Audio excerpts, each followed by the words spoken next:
I hope so. Now they do fine. I hope so. Now week been going well. Whether working in school, taking care of the kids, being a stay-at-home father, whatever you're doing, I hope you did it with love and you succeeded. So we don't come back today. I know say some of una go say, Matilda, you fashion this white paper. No worry. We go through and then we go come out. Okay, this time I no go bore now with boku reading. I know for say the reading we don't begin the choke una small some of una.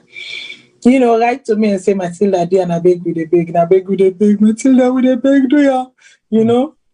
I've listened. So today we'll do very little reading, but we'll ask some very pertinent questions then. So today we did inside Bankole in court. And we are going to be looking at the white paper report. I know for say most of you already don't know say the actual report of INSEF Denado. Unfortunately, I don't have time to comb through it. Doesn't mean that I will not comb through it eventually. And we will talk about here and there. But for right now, make we just focus on the white paper. And any of my panelists, then we get in-depth knowledge about the actual report itself. They can jump in on sections as we discuss. But before we come, sit down inside proper this evening, make agi una term for make me too alejo them tell una adu. Madam Kadi Johnson, tell family adu. Good day, good evening, good morning, good afternoon. Yes, good evening, good morning, and good afternoon. Okay, and now we get to other alejo when by the name of Mr. Mohammed Shilon. Mr. Mohammed Shilon, tell family adu. Okay, good evening, everybody.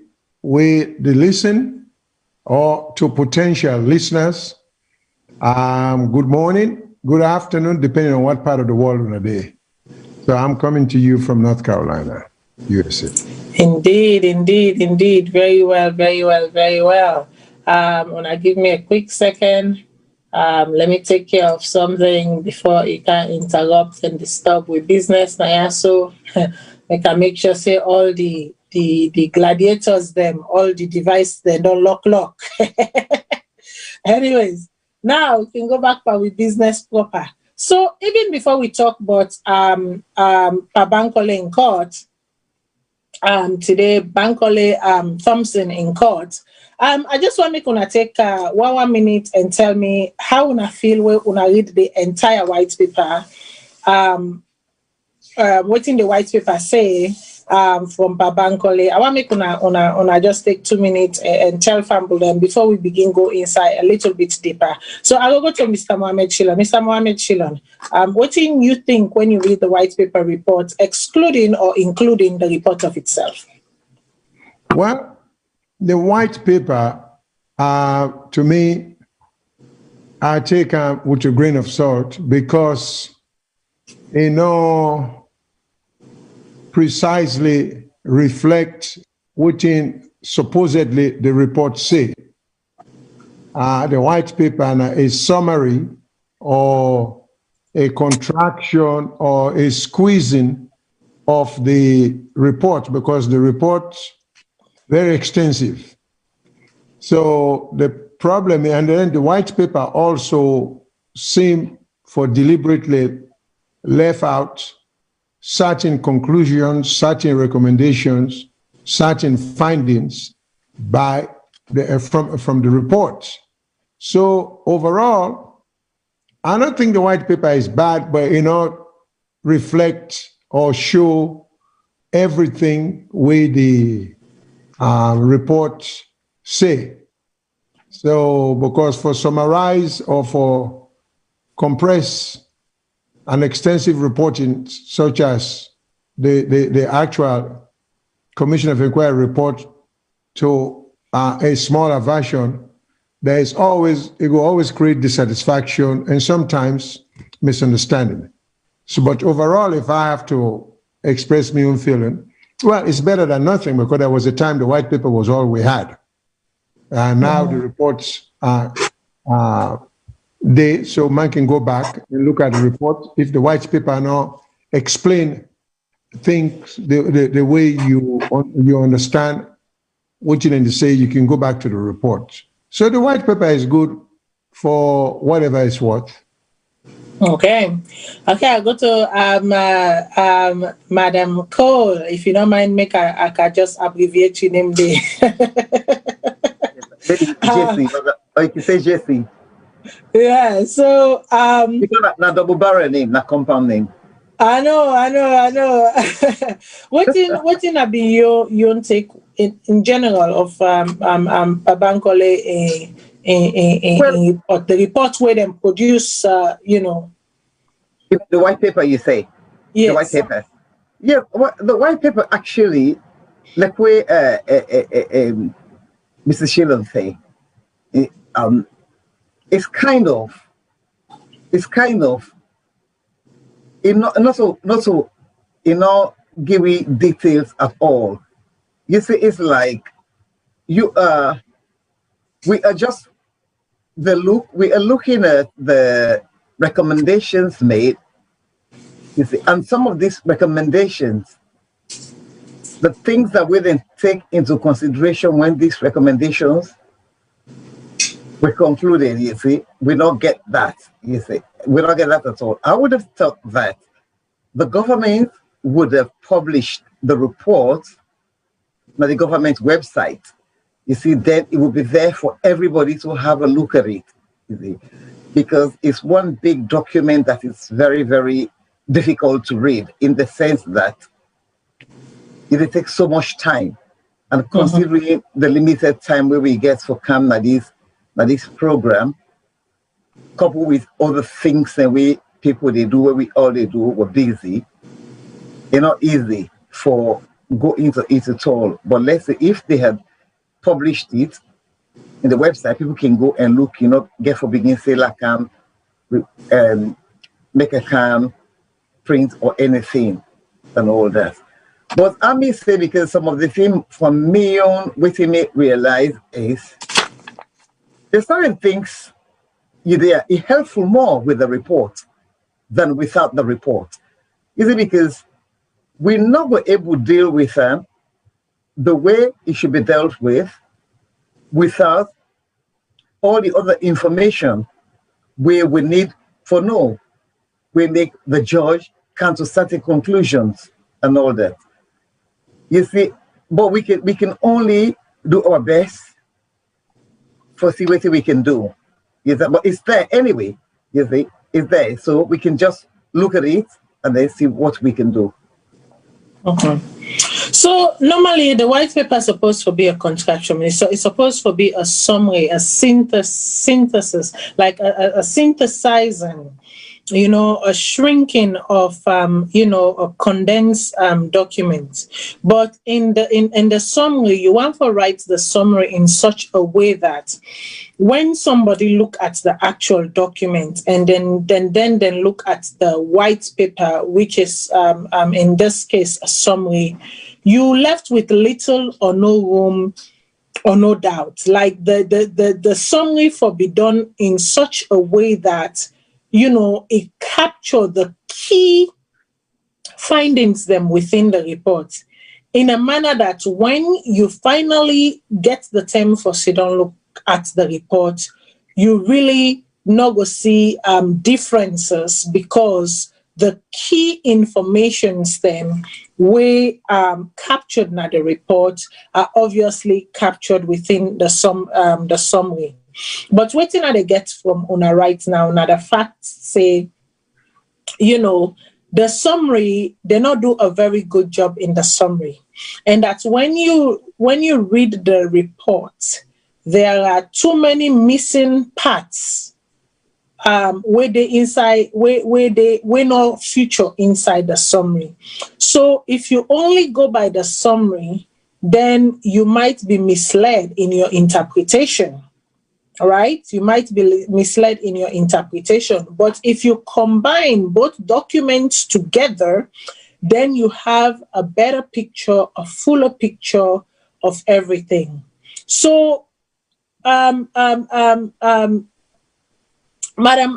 Kadi, do you think this was maybe a deliberate attempt to sort of sway or persuade the public in a particular way, now that's make them then release the white paper first and hold on to the actual report, so that people them go on form a certain perception in their mind before even, and once that perception there is formed, then the release of the report means nothing, right? So what do you think about that? I mean, and I'm not suggesting that is the case, but when you look at it, evidence stack or you know or whatever we are seeing, there appears to be some kind of a gimmick that happened there, some kind of a strategy that was implemented. I don't know what you think about that. Well, actually, I don't think so. In terms of the government releasing a white paper, is it they release her as a result of what is required? You see, because Commission of Inquiry, it says the Commission of Inquiry recommendation will come out when the judges are not done. Then the government gets 6 months for release a white paper. So they have to release a white paper anyway. You see, and I believe why they say 6 months, because it would take the government time to read all those bundles, the documents and all that. That's why they give this. So I don't think, yes, it was a deliberate act by the government. It's just something that is required for them to, they had to do it, you understand? Whether, yeah. So whether the way it is written is done deliberately is another question, because I wouldn't want to say it was written deliberately to get people to form a perception about others. I don't want to go that route, you see, because I don't have any basis to support that. So all I can say is, like the last time I said, the way the report was written is like there were some mistakes or something, so that led me to think that yes, what was written was not actually, I mean the white paper, yes, that what was written in the white paper may not have been exactly what is in the report and all that. But apart from that, I don't want to think that they wrote it in a way to create a perception, you understand, for people to perceive it in one way to the disadvantage of the other side, and then to the advantage of the government. I don't want to. Okay. So, Mr. Shillon, let me throw this at you. So, yes, it is indeed a requirement by the government that after 6 months, then get for publish, whatever. Why didn't they publish it in tandem? Why publish the white paper? Because they made the claim that, the report was published alongside the white paper. But we all know we've done the searches, we've done the research, we've gone to the, Sierra Leone, Justice, whatever site, because that's where the papers are. We've combed the website. We could find the white paper, but we could not find the report. So again, I am saying here, why release? Yes, indeed, according to the law, they are subject to release, whatever. Why release a partial document that you summarize, and why not release the actual document that speaks to that is in quote unquote verbatim of the justice or of the Chief Justice that adjudicated on the matter? Well, now it seems like the question is not the way you frame them, because since the report has been released, so the question now becomes why, in my view now, because you might get a different way for look at it. Yeah, absolutely.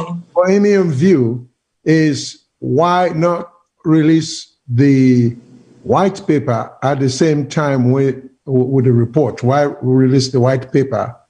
No, that's exactly my question. Why release the white paper Before. and then release the report? Why not release them in tandem? Why not release them together? Together. That was my question, yeah. Okay. So, that, of course, that's the question because we get for, now they go, no more get the answer for that because we don't know why. But from just speculative or if we try for guess, I think we'll get for look at the overall nature of a commission of inquiry. And then, of course, the consequence of a commission of inquiry for put a report together. Normally, a commission of inquiry is an inquisition for looking into certain things. Unlike a court, will get power for convict, for find people in guilty, and then punish the. A commission of inquiry only looks into matters, then make recommendations. And my own understanding, and it is because I'm just trying to, because they may have had different reasons why they file certain things and the way they do them. But my own suspicion is the general overview of a commission of inquiry that for bring out certain facts, then put out here and begin for soften the minds of the people or for condition the minds of the public, for let people adjust or readjust. The purpose of the white paper is an extension of the commission of inquiry in the sense that now you want the public to accept the report as true. And therefore, by the time people are beginning to be charged with crimes, majority of we would all get with mind already conclude say, well, yeah, this person is guilty. Look at all the oaths, look at all the money, look at all the this. That's not the essence down there. The problem with the white paper, as it is, the current white paper, is now recommendations are made. Don't forget about whether they intended to reflect or summarize or compress the report.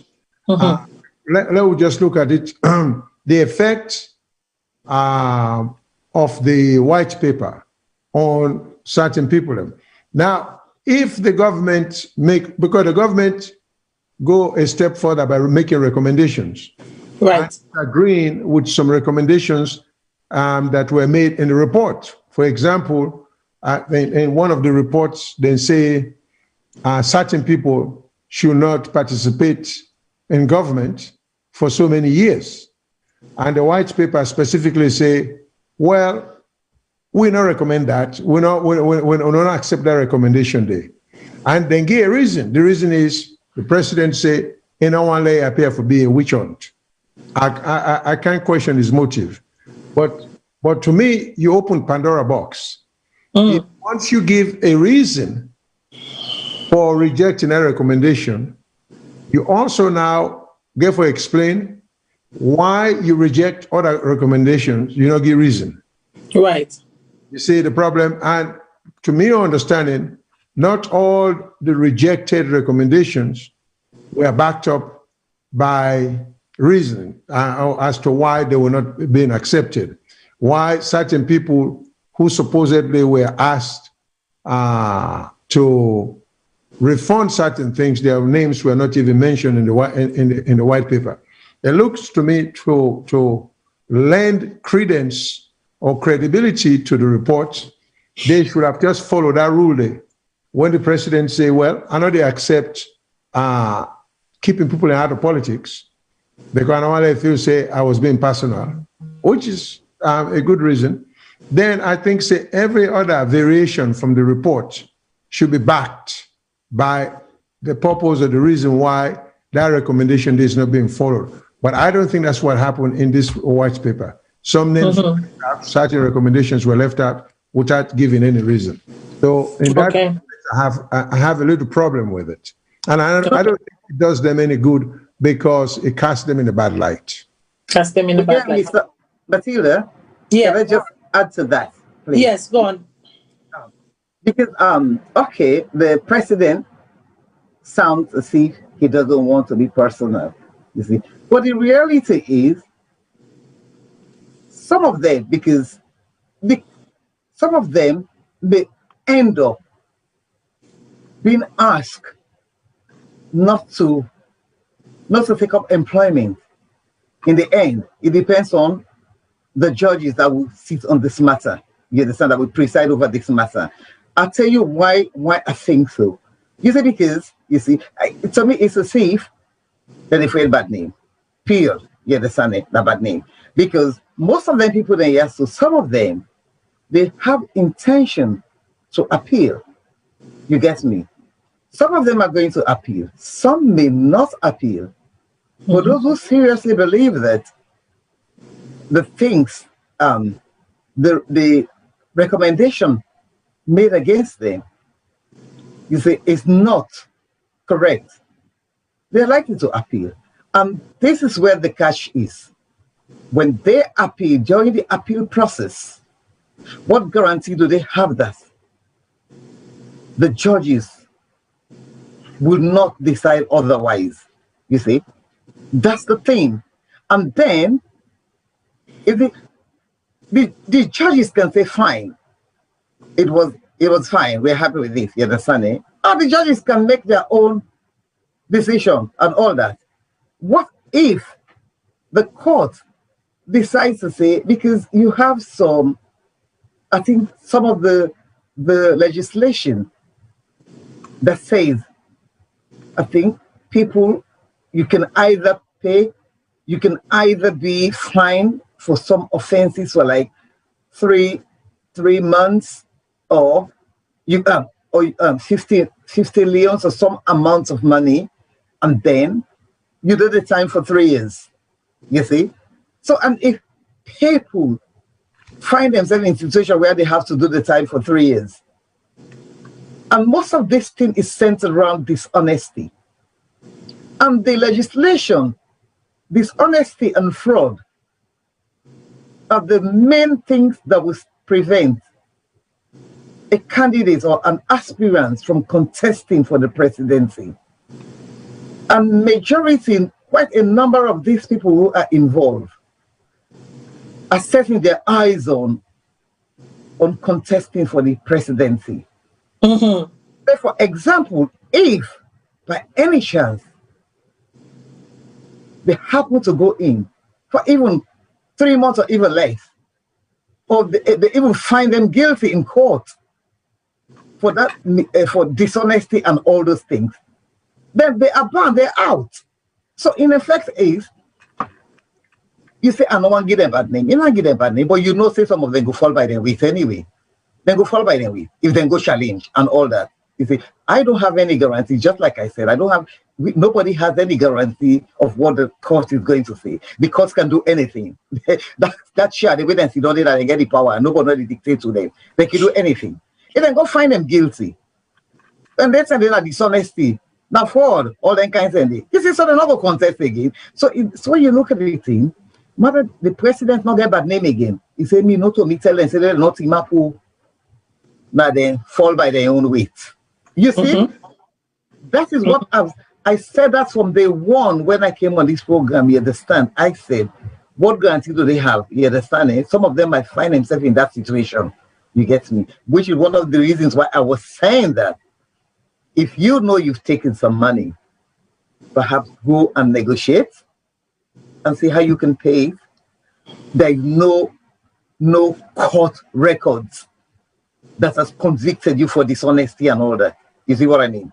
You see? But they could end up finding themselves in that situation, even though the government not expel them, the government not tell them, say no bad there, because in one of the reports, in fact, I just happened to see, we are not discussing Sylvia Blyden, but I was so interested in Sylvia Blyden. You see, because the way they were saying, the rumors that were coming out about Sylvia Blyden over the years, to me, I'm not being believed, say, Sylvia Blyden would do anything way bad. I don't know, for some reason, I know say Sylvia Blyden get out. Yeah, that's and all that, but I don't think to the mean of seeing like good thief. You get me? or take that kind of money, then they are not big believe so. So I was very surprised when I actually specifically go read on Sylvia Blyden, even another later. When the government, they actually asked the judge for ban Sylvia Blyden from taking opposition. The judge said self right, and the judge Nadamika said, good for law see this report because I read it. The judge said, ain't not go do that one day. He said, because that would be very, very unfair. And you're not going to administer justice at all. If in because no case not there for make a ban Sylvia Blyden from contesting and from taking up public office by the country. You understand? So I began to ask, why did they go to such length to even go and ask the judge to ban Sylvia Blyden? Why? You get me? You see? Why? Okay. So make they go forward. So at the camp, me fumble them. Here is where we are. We're at this junction right now. So tonight we're looking at Sierra Leone government white paper on the report on the Honorable Dr. Justice Bankole Thompson Commission of Inquiry into the assets and other related matters in respect to persons who were president, vice president, ministers, ministers of state, and deputy ministers, and heads and chairman and board of parastatals, departments, and agencies within the period from November 2007 to April 2018. Now, if we begin with the report, they say in the civil service, you get categories. What means say some position, then they will be past some other position. There are positions and there are positions. Now, when you look at this report, you can find out, say, this particular report, the way the writer, the way it was written, it was staged in the fact that, say, the way they position the names them. And as you look at the names them, the position of them people and they, okay, it was so. Listen, I give for this part, whoever did that, I give the person kudos, because this is. Oh my God, I give the person kudos because this is what you call strategic communication and positioning. This is exactly what they did. They crafted, and in this particular document, mastered the art, or appeared to have mastered the art of strategic communication and positioning. So when you look at the moment you open, when you begin it, boom, the big allegiance name came forth by the name of the president. Okay? Following which, when you don't read, you don't go inside, then a boom, Dr. Kelfara Amara. So basically, I'm just going to go in and give the title. So it goes, Dr. Anes Baikoroma, former president of the Republic of Sierra Leone. Then talk bottom, and we go back and look into some of the things that we then say. And then immediately it followed, the immediate, Dr. Kelfara Amara, former Minister of Finance and Economic Development. Then he go to UDA. You know, say finance, international development, or international relations, the Minister of International Relations, the Minister of Health, the Minister of Lands, the Minister of Mineral Resources, okay? Finance, them positions, then they are like, after the president, they are like this, okay? So immediately you see that Uda then targets number 3 in the white paper, Dr. Samura M.W. Kamara, former Minister of Finance and Economic Development, former Minister of Foreign Affairs and International Cooperation. Next, boom, Mr. Momodu Lamin Kagbo, former Minister again, Finance and Economic Development. Then you go down, Uda again you meet Mr. Momo Vandi, former minister, finance, economic development. Boom, and then you go. Now they watch the sequence. So, Mr.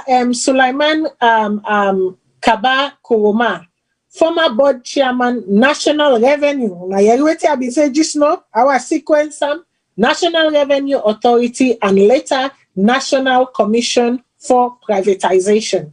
Boom, Aja Aissata Kale Kamara, former Commissioner General, National Revenue Authority. Boom, Dr. Joseph Samasise, former Minister of Agriculture, Forestry, and Food and Security.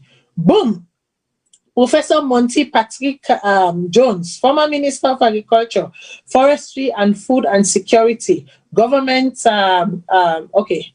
And then they go Mr. Lavali Chandi Thomas, former Deputy Minister of Agriculture, Forestry, and whatnot. And then they go Alhaji Ibrahim Ben Kagbo, former Minister of Information and Communication. Mr. Mohamed Bangura, former Minister of Information and Communication. Mr. Shekhar Tarawali, former Minister of Information and Communication. Mr. Theophilus Nicol, former Deputy Minister of Information and Communication. Mr. Cornelius DeVoe, former Minister of Information and Communication. Mr. Momo Conte, former Board Chairman, National Telecommunication. And Mr. Senesi Kalon, former Director General, National Telecommunication, NATSCOM. Mr. Idris Yela, former Board Chairman, Sierra Leone Cable Limited, SALCAB.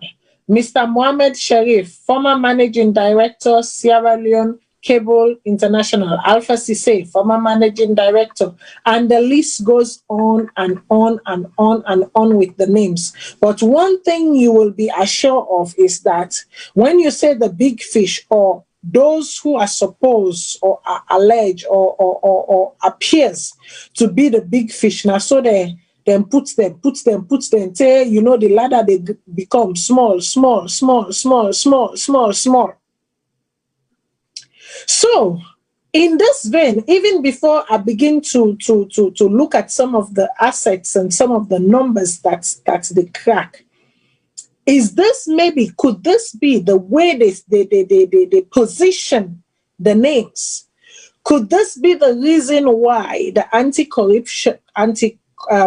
Corruption Commission and Ben Kelfala was in such a haste to run to BBC and to say, we have invited the former president for I don't know if it was for discussion or for questioning, and following that, hastily made their way to McKinney, and following which we all know what happened. Was this a haste to show power? Was this a haste to exert power? Looking at the report, what do you think, Madam Kadi? Well, when we look at this report, actually, I beg to differ, yes, in some ways. My understanding is Francis Ben Kalfala, the interview where Ibn Wango interviewed the former president, not get anything to do with the COI report. That's my understanding. You not get anything to do with the COI report. According to the Francis Ben Kalfala, they began to investigate matters relating to the former president. You see, I'm not sure whether the president was aware of that or not. Maybe the president was aware, or maybe now the president not aware because he's saying. Is it okay, so? I don't want to cut you. In answering this question, make a whole you day. If indeed, as we know, they've been investigating affairs of the president, the white paper comes nado, the assets, matters relating specifically to assets, the first person in name we call now the president, and few hours following that or few days following that, you say you to go interrogate the president. Why not do it in the quiet? Something that you've done in the past. This is not the first time he's interviewed the president. This is not the first time he's held meeting with the former president. And he's done so quote unquote, in the down low, in the quiet, and then later talk about it? Why make a big noise about it when you clearly know what will be the consequence? Was there some form of a provocation? Indeed, like I said again, in ensuring and making sure you're trying to exact power? Well, actually, I am not aware that Francis Ben Kafala has interviewed the former president in the past. Yes, I'm aware of that. That is only coming to light now. You see, but what I am aware of by listening to some audio is like the Inspector General don't go at the president in-house a few times. You understand? And in situations that way, McKinney not being calm also, he go there. You get me? But in terms of things, that's news to me. But all I know is when me from waiting at the AE, not that because I not ever get access to Francis Ben Kafala and not Sabi and safe other than na social media at the film. But waiting I understand is it go interview the president.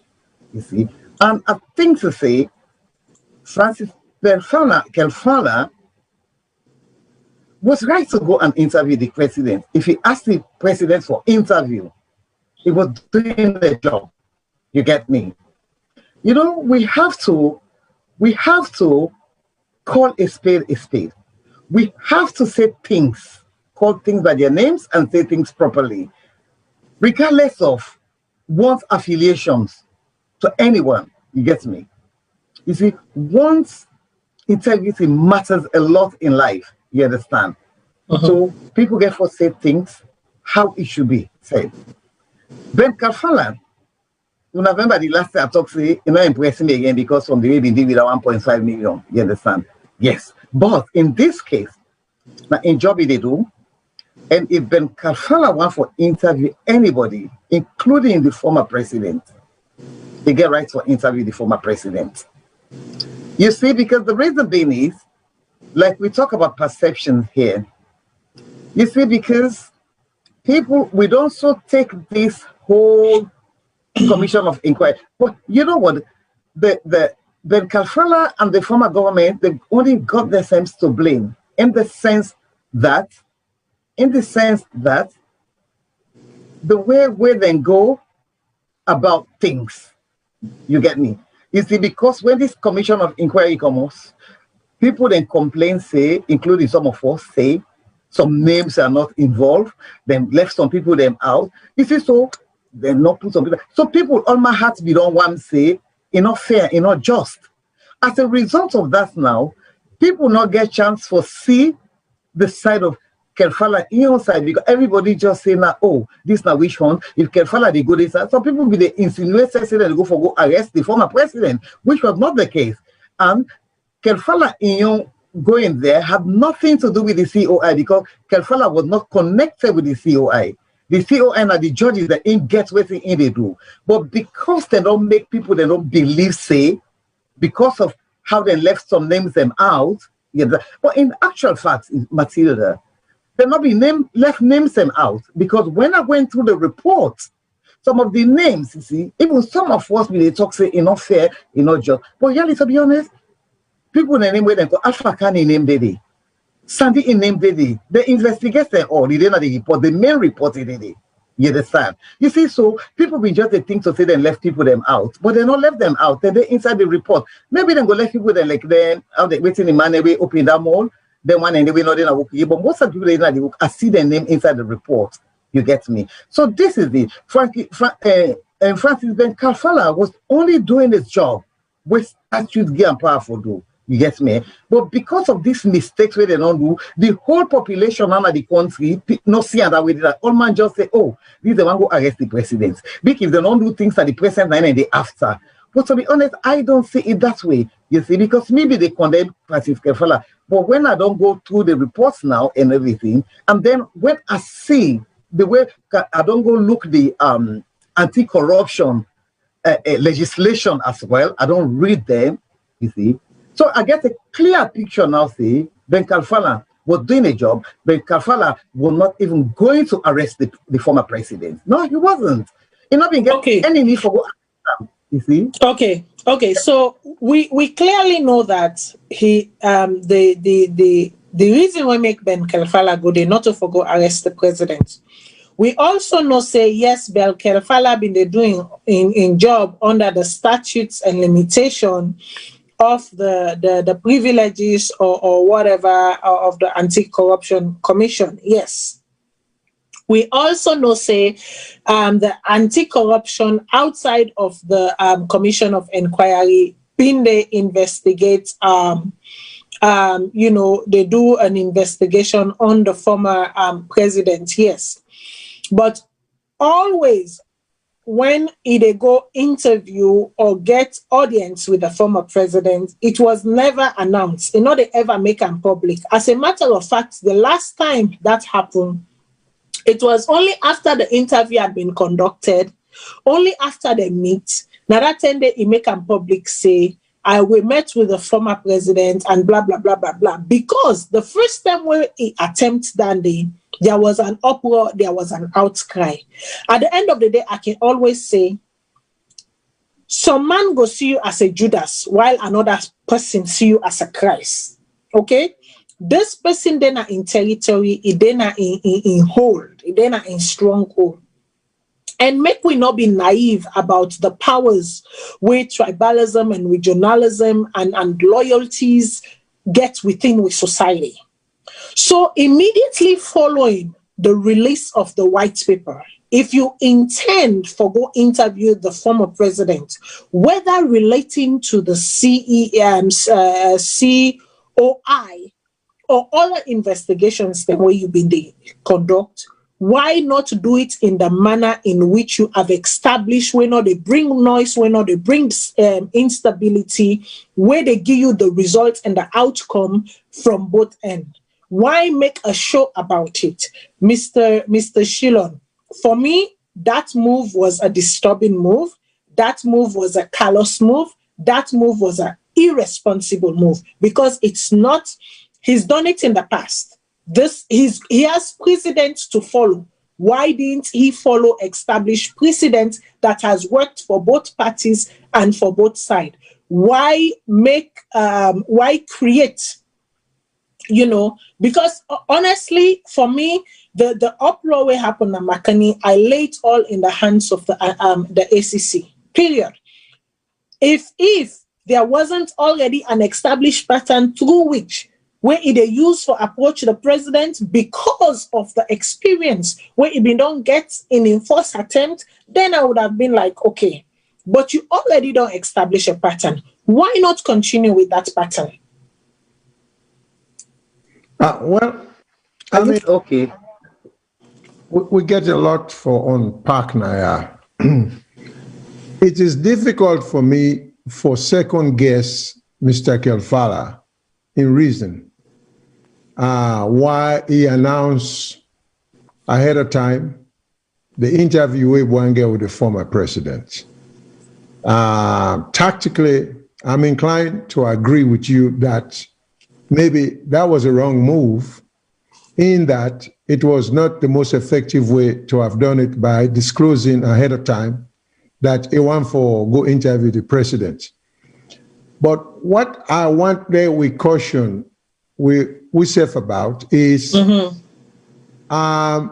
Kelfala now part of the government. Right. Government cannot show weakness. Government cannot be timid. Government cannot be scared into subduing themselves or into submission. Government, for the good of the country, has to show some degree of power. The only difference is government has to exercise that power there reasonably and within the confines of the law. So Ben Kelfala being part of the government, I don't agree with this tactic. I'm 100% in agreement with you. But if he chose for doing the other way around, by announcing it for whatever reason, he may have his own tactical reason why he do that, which from my perspective, looking from the outside, I would not have done. I still will not use that for questioning motive. The other thing is, the way I see it, the former president has and had a duty at the time for minimize or quell any tension. Yes, it's true that tribalism exists, but we all owe that to the country, that tribalism is a wasted effort in the sense that no one tribe can run Sierra Leone.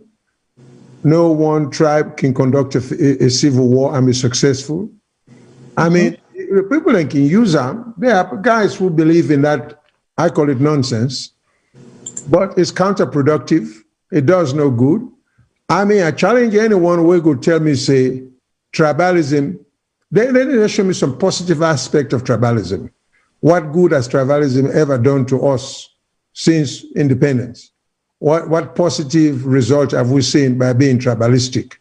I think when we pull, we serve together as one people and make we ethnicity or with tribal connection secondary, it's when the country moves forward.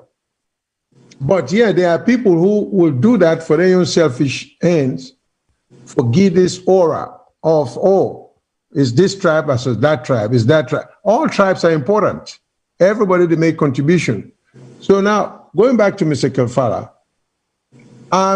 if we put Mr. Kelfala, you see, because we shouldn't expect perfection from him.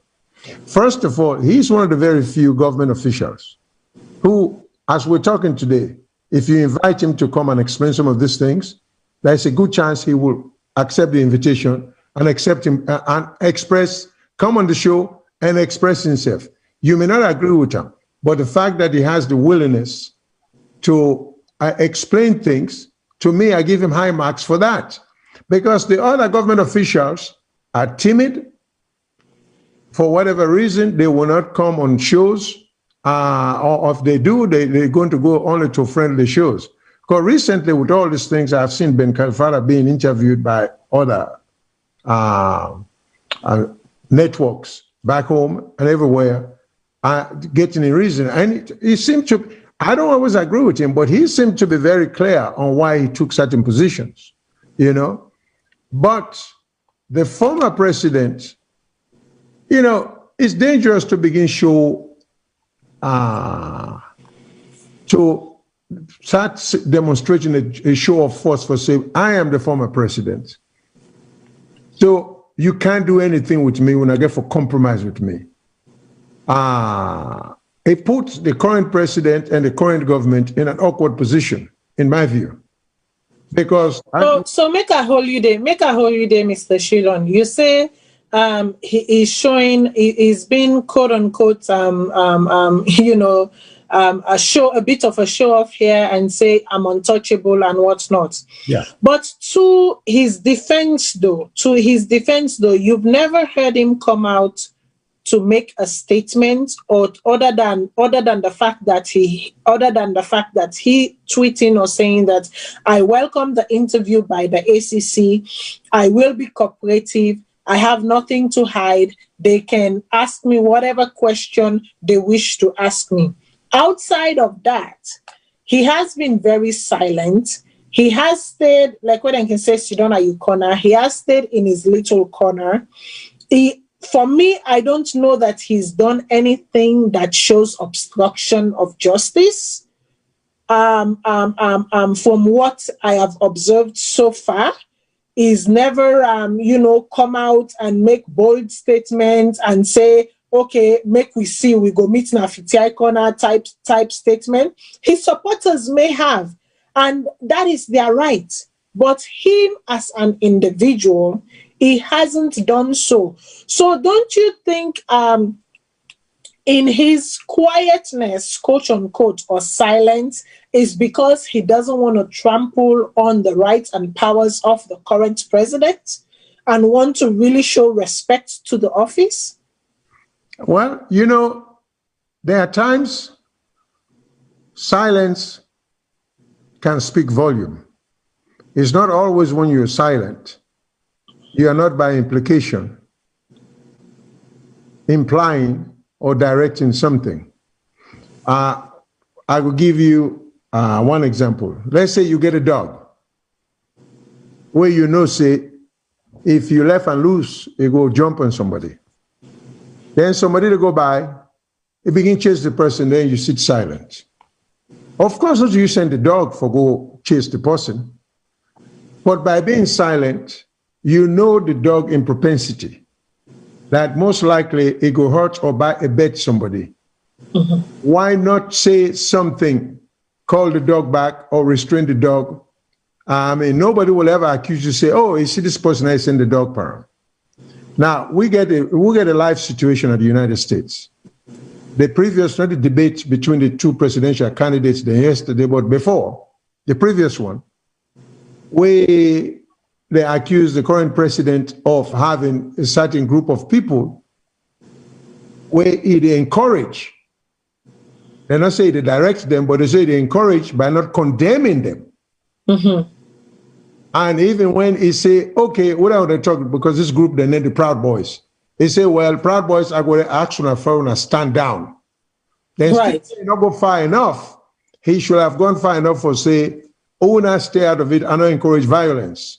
Mm-hmm. You know, just like Mr. Biden, when the opposing candidate, where people begin to talk about defunding the police, he came forward and said, I don't support defunding the police, but I'm in favor of restructuring the police. I'm giving all the examples here. President Nkrumah has a duty to talk to and support them. He knows that he knows a lot of them are ready to put their lives on the line for him. He knows a lot of them could be violent. He knows that. But the same thing with the analogy with the dog, he also knows if he tells them to stand down, they will. So I'm not convinced that just by saying nothing and saying this positive, I mean, he's doing a fantastic public relation thing by saying all them positive things here. You know, I welcome now, but how welcome are you going to be within me confines? If I get me wild dog and everything, I'm not going to restrain it, and I say, but just kind of more, I know I'm not going to intention for hurt you. Will you trust me? Because if you listen to the conversation between the IG and the former president, IG said the ACC was concerned about security. Right. You see? So what does that mean? That people would take matters into their hands because they may be wrongly informed. So I'm saying all this in the context of, this is a balancing act. So I think Ben Kelfala, with all in force, and if you look at the history of all the ACC commissioners we've had, I think he's been the most effective based upon mere assessments, you know, and I think he's doing the best he can, but there's a lot to criticize him about, but there's a lot to give him credit about. That's my position. Yeah, I absolutely I agree with you that there's a lot to criticize him about, but in the same token, there's a lot to also give him kudos for. I mean, I will be remiss if I sit here as a young lady and for everything that I purport and I stand for to say that is been an absolute failure. No, there's no way or how that I can say that, yes, there's a lot of things that is done right, but there's a lot of things that is done wrong. And just like you're saying, in approaching this issue, as a double-edged sword, you know, this is not a very, not a slippery slope and not a double-edged sword. Because on one hand, President Nkrumah kept quiet, even though publicly, yes, he make a known say he welcomed the invitation and whatnot. But also knowing the socio-cultural context, it would have been good for him maybe to go one step further, to speak to the people of McKinney and say, listen, I understand that maybe you might be apprehensive of why they are coming and whatnot, and you might think I need some form of protection, but it's all good. Everything is good. These are standard procedures. Just allow the law to take its course and the people of the law to do their work. at the same token, again, I come back to I come back to Ben Kelfala that in saying that in doing this, he goofed. He goofed in the process, and therefore is partly responsible for also the outcome of what happened in McKinney. And the same token, I also blame the police. When you show up at a place where people already feel that they are the victims, and you are the protagonist, and you show up with truckloads of army men and soldier men and people in ammunition, you are not setting a tone for peace. You are not setting a tone for tranquility. You are not setting a tone for trust. You are not setting a tone for trust. I'm not saying that, the ACC should not be guarded, because anything can happen. Anything can happen. But also the way you do it, also the way you go about it, go make the other side, in this case, say, you know what? They are coming with clean hands and clean hearts, right? And yes, I agree with you that, we are dealing with a bit of a slippery slope here. The former president didn't go maybe far enough in addressing. Can I come in there when you finish, Matilda? Yeah, just give me a second. In addressing his constituents, his people. But sometimes with these things, it's hard to tell in the right manner to deal with it. And that is why we are here to provide solutions and to look in-depthly into them and see what we can maybe advise moving forward in dealing with these issues and dealing with these incidences, so that we do not see the outcome of the Bangbanis or whatever they call them, the Matomas or whatever they call them, which honestly are things in a pure foolishness. These people had no business in what was going on. I don't know what they do or what they engage in, but that alone is a threat to stability, is a threat to peace. Okay. So, Madam Kadi, even as you respond, even as you give your comments, we see here when they do the tabulation of the former president in total income, if it don't be something about 4,776,636,962, right?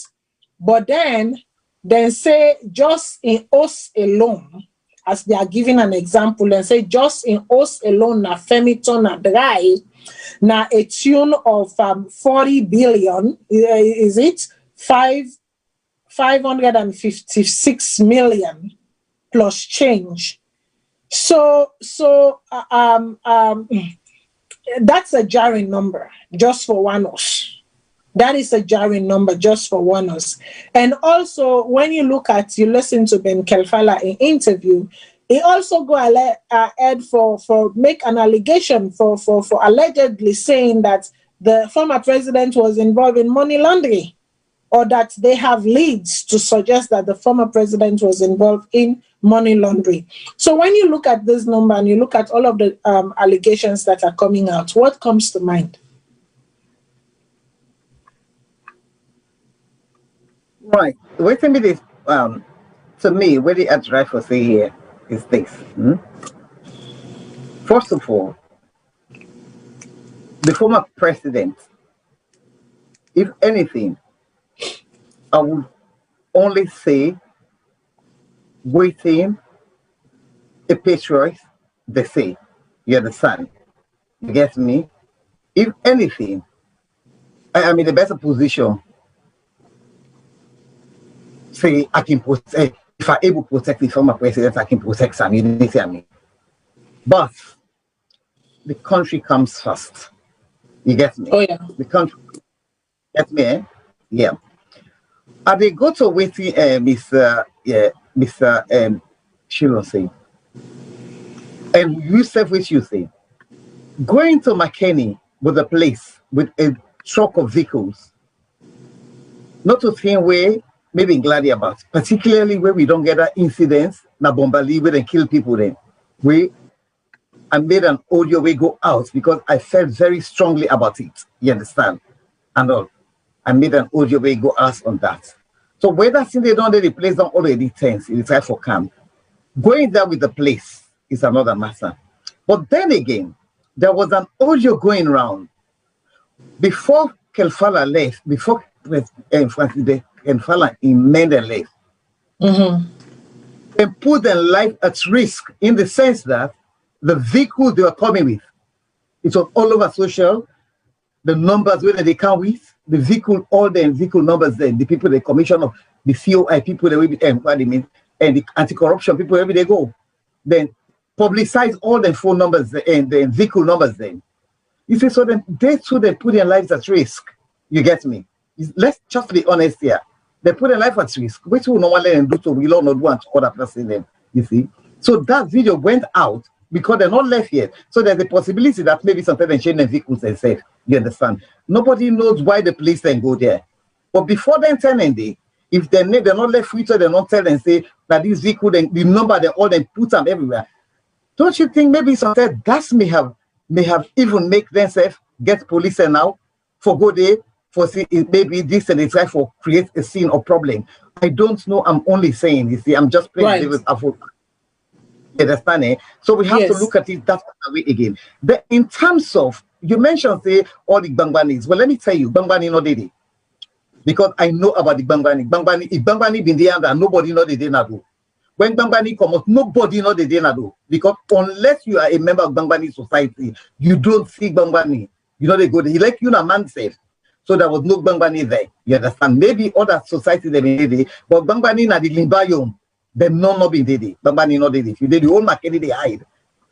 So I know about that. For me, actually, make a done because otherwise I will. Okay, go on. Make a done. You understanding? The side way, you understand.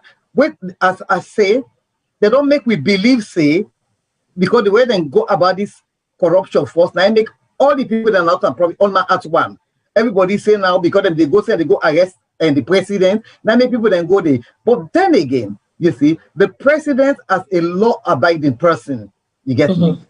The president, everybody knows the way President Nkrumah when he talk one, Bombali they listen. Then they know to hide. You know, any other scientist will know that. But President Nkrumah, because I listen to the audio when he and Inspector General gets. As I was listening to it several times, you understand? The president wants peace. Somebody who wants peace. If we come out and tell them people then say, okay, una go. People that know they can't map now you drive when you road and everything. You must tell them say, una excuse me. But what the president said in that conversation, he said the people then say, let Kelfala then just can no more, let them can and pass the people then. These people then like already they at least and don't put all their number them say that they can and they can and they can. So they say go down free. You get me? So they expect say you the president and you get control over the people then they. You know why? The people that they could have walked through the people then they then sometimes and go outside and take all the documents and at their hand. Then I don't get no evidence again for sure. I'm only saying this in terms of law. You understand it?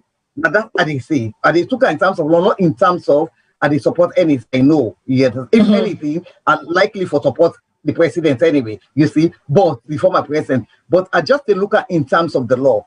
You get me?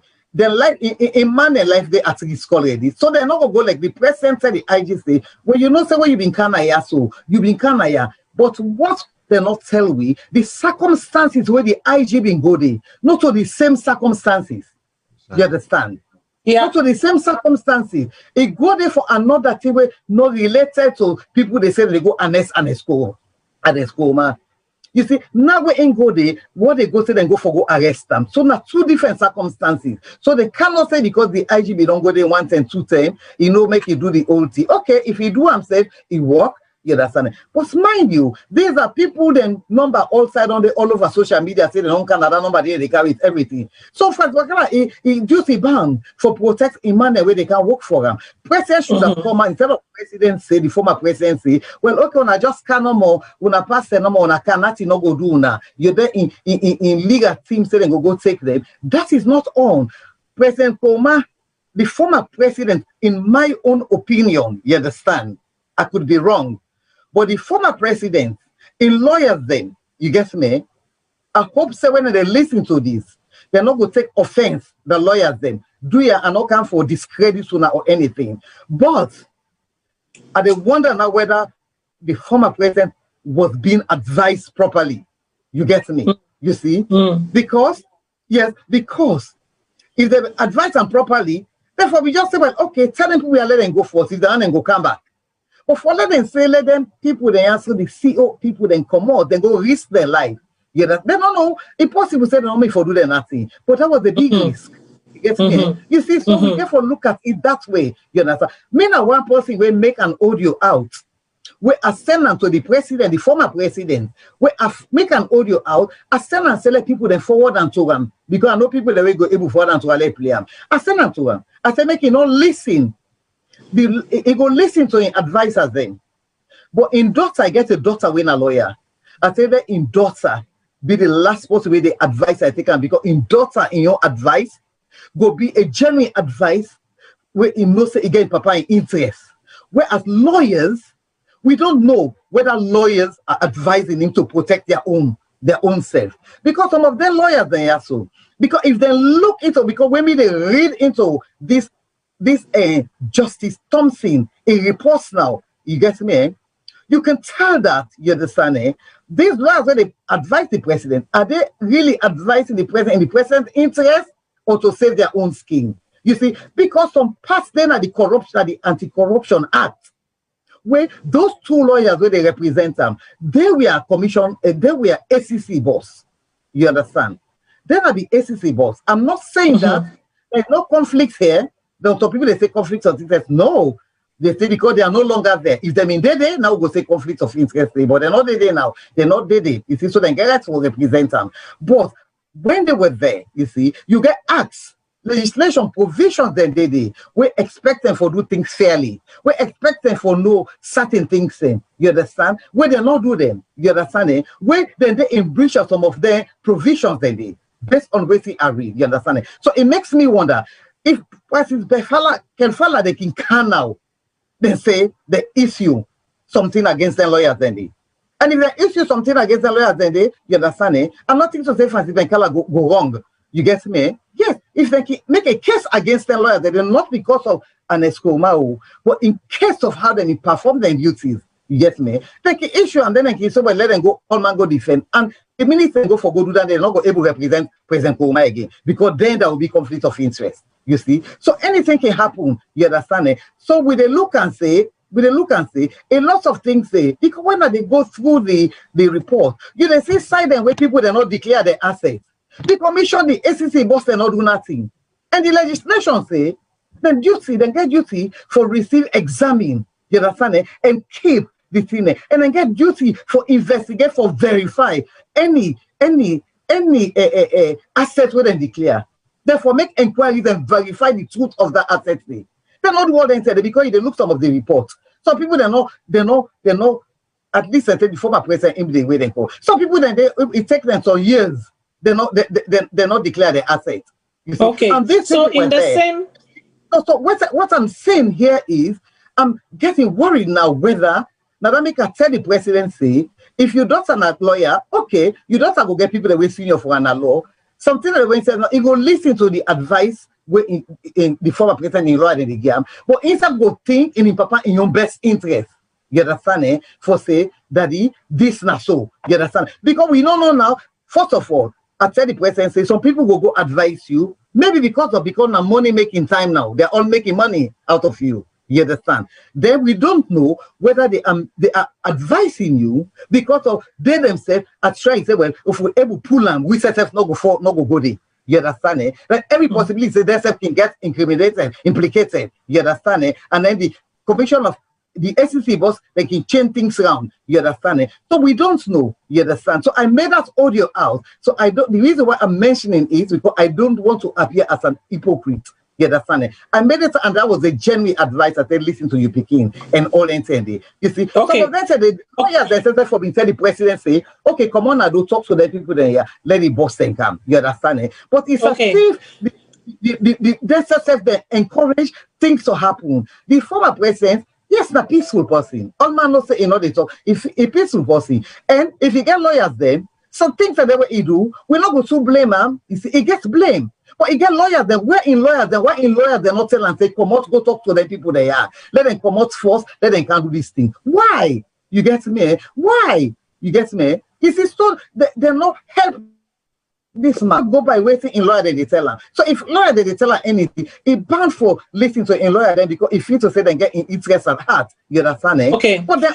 but in the same token, we also know that they don't establish some codes and some principle for which way then they interview or way then they interrogate or way then they approach former statesmen within Sierra Leone. Whether that was followed, I am not sure, because I don't know the protocol, okay? I know say there is an established protocol where then they don't establish for how they go about interviewing or approaching or engaging former statesmen, whether be it on investigation, whatever, there is a protocol. I don't know if that protocol was followed to the letter. That aside. The protocol side, Matilda, let me come in quickly. Okay, we don't go far. Side, let me come in quickly. I'm not going to be long. Let me come quickly, you understand it? Obviously, you see, a man who don't rule the country for 11 years and all that, no matter how he bats it, he get good things the way he do. You understand it? And according to, okay, maybe, yes, then go meet them in a very, not in a very humiliating way and all that. You understand it? Yes. But that is the choice, if then decide for do so, where we feel to say that the best thing for do anyway. But the law, nobody not pass the law. The law not the law. You understand it? Although, but we all for me glad you let them go do them in a respectable way. You understand it? Without them not humiliate them or anything. But the law not the law. You understand? Even then, I don't know for America, but you're so safe. You understand it? If you're not the president, they want to interview you, then they invite you. You understand it? Even then go invite you. You get me? Then they wear clothes. They're not going to wear. Sometimes they see the police and say, then go dress up right. If them they wear uniform, say they wear uniform. Then they wear fine clothes, suit and everything. Then go invite you so that people not going to know say that they can. But they can't meet them. They invite you. They question you and all that. You see? So so the thing is, you understand it? Well, as we say, the government of itself, the BO government, yes, a weak in the sense that they should say an Escoma, the former president, stronger than them. You understand it? Because they call the shots. You get me? And if they call the shots and if they get what he want, you understand it? So we're not going to blame him for that. If not myself at the institution and call the shot, I will call the shot. You get me? But the law not the law. You get me? There is no way they go allow anybody for go disrespect an Escoma. Personally, I wouldn't be part of it. You understand it? But the truth, you understand it? I will say the truth. You understand? Okay. And maybe some supporters go can attack me, but the president in your quiet moments and in picking and say family that you don't, then listen to what I say. You understand it? Then go not say I'm not being spiteful in any way. You understand it? Now in the best interest, I talk even though me not to in lawyer. You understand? Okay. That's good. I think the point is well taken and the point is well made. I want to we move on to some other parts of the report, and even as we look at some other parts of the report, I go. Yes, indeed. No one is above the law. Nobody is above the law. Everybody is subjected to the law. But we also know for say the and them not equal. And now that make them get policies them, now that make them get protocols them, in order to make things a little bit easier, in order to make things, less contentious. Sometimes let's just follow these established protocols and make we left for the, create rules and establish rules them where we know for say go bring about tensions or whatnot. That's all I am saying here. But to the fact that no one is above the law, absolutely I agree with that. Now, even as we move on, the phone lines they don't open 2 minutes per call. The phone lines are open 2 minutes to each caller, please. The phone lines are open 2 minutes to each caller. Even now, as we go before, you notice now the report that a lot of people they not declare their assets them, and when they not declare them, and then when they will declare their assets them, when they exit, they not go back for go check. Waiting them in declare, waiting them don't make, and waiting them left with. Is it just? Now, this goes to even the people in power currently, okay? This goes to Una as well. And also to Francis Ben Calvala. Also, you take proper documentation of the assets that way people come inside with, of waiting and they make currently waiting at the emolument them, and waiting and go end up for left with, because we either open like mountain fat food. Some of them mentioned and they were with the CISO. Some of them mentioned and they were with the CISO. That is all I'm going to say, and I'm going to leave it at that. I hope you, as the anti corruption commissioner, I hope say you they do your work. I hope say you they cherry eye and you they watch like mountain fat food, like how we self they watch like mountain fat food. I go left that down there aside, because as of right now, they are still in governance. However, it not mean for say we for lapse on checks and balances. The lapses on checks and balances is what has brought us to this point, this junction that we are discussing a white paper, discussing reports into commission of inquiries. When these commissions of inquiry take place, which is by law one of the mandates of the president, incoming president, for take make an environmental threat, document waiting not happen. By right, these reports should be coming out with we find no one guilty, we find no one wanting. Not to the point that a warrant and a setting up of a commissions of inquiry. Now, if we look and we look how you call them carefully, there is a pattern within this report, okay? There is a pattern within this report where some certain people them una go notice say they accept the recommendations. And precisely I go take a time for read through former the former president and the recommendations the way they accept. They accept these recommendations. In other parts, they then go tell you say they're not satisfied with the recommendation, and therefore then they ask the anti-corruption commissioner for investigate further. In other parts of the report, the courts they say, or the chief justice they say, it not get enough evidence, or them not been there for make a probe deeply, for make it come out with a concrete recommendations. And then in other parts, we see certain name them, where then they tell we say the people then live according to the standards. Some of them you might want to agree, but others are highly questionable. I know they also for call certain names, but we all know the Sandys and some of these people that are featured in this report. To sit here and tell me that your sole motive, according to your statement made on what you might call it, according to your statement made on September 24th, 2020, I have reiterated corruption is a threat to our moral timber as a nation of upstanding citizens, to our national development, and to our national security. Our only option is to confront corruption head on and fight it boldly and resolutely. It is a fight that we must fight. It is a fight that we must win if we must survive as a nation. Those are the direct word verbatim of the current president, President Bio. If we are serious if you are serious about these words, some of the people where the name feature inside that report, where you they talk for say yes, then live according to their salary and according to their means, I find it very questionable. Very questionable, because even right now, we know say they're not they live according to their means. We know say they're not they live according to their salary then. It is obvious, it is clear. I mean, even Bleniai man self can able tell you that. So if you mean those words, make we begin for demonstrate them. Make we begin for put them in action, not just in words, but in action, even within your current regime, even as you rule. Esther Shillon, I say I make the statement that, for me, Bangbani or whatever, society or whatever, I see that here, not there, when it comes to these matters.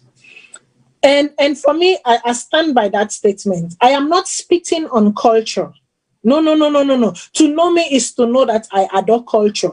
If you see me, Naya, so me this creativity, if I dance for you, we gumbe, or drums them they play. If I dance men they dance for you go feel to say na men they woman born me. If I go inside Timini and Limba dance, you go feel to say na they them born me. Those who know me can tell. As a matter of fact, they call me the great Sampa Matilda. That is what my friends refer my friends from Sierra Leone. Because where the music they play, where you see a grab no more, they say, Sampa don't come.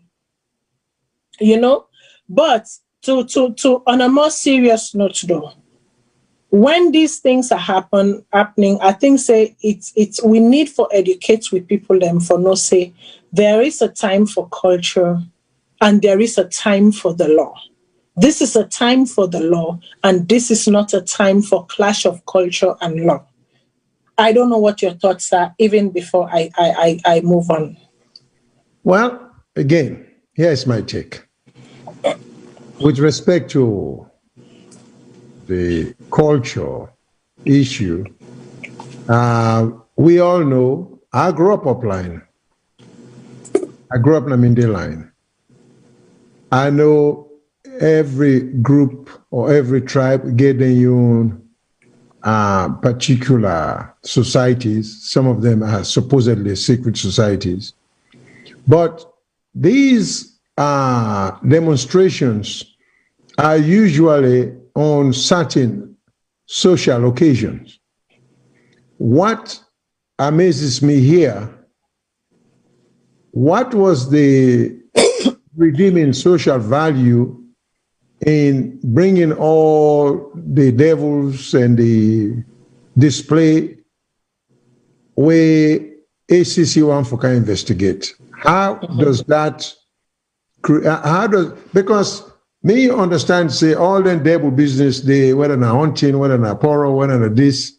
Now when they get festivity, then with that, all these groups come out and participate. But this was a totally different situation. So in all honesty, I see that as a demonstration of intimidation. Mm-hmm. Without a doubt. I think it's dangerous for any group, any tribe, any secret society try for intimidate a government. Because you see, government gets unlimited power. They get very extensive power. A government is like a lion. Mm-hmm. You don't want to provoke it because if it react and overreact, it can cause serious damage. Sometimes, unexpected consequences. Yeah. So the position we made to take now is I'm trying to look at it strictly on a balance, in the sense that the government has a duty to do its job. Mm-hmm. And as part of that job, they now forgo interview someone where they exercise all the courtesy to, because don't forget, ACC is not going to call any John Doe and say, we can interview you. Then go and say, can I way office?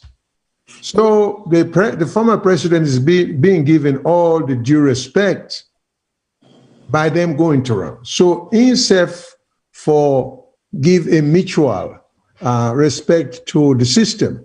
As a former president, if I realize, say, what good is a government if it cannot enforce its laws? You know, if it cannot protect the citizenry, what good is the government? So we owe a duty not for even trying to make the government look weak, you know, and right. The government has enormous power. Because don't forget, I don't care what kind of power former President Nkrumah demonstrates. Mm-hmm.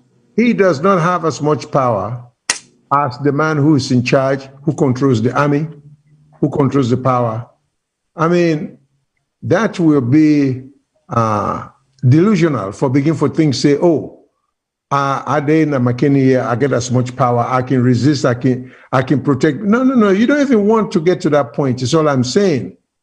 The civility with which matters are being done, the former president is being dealt with, I think they should maintain the direction there.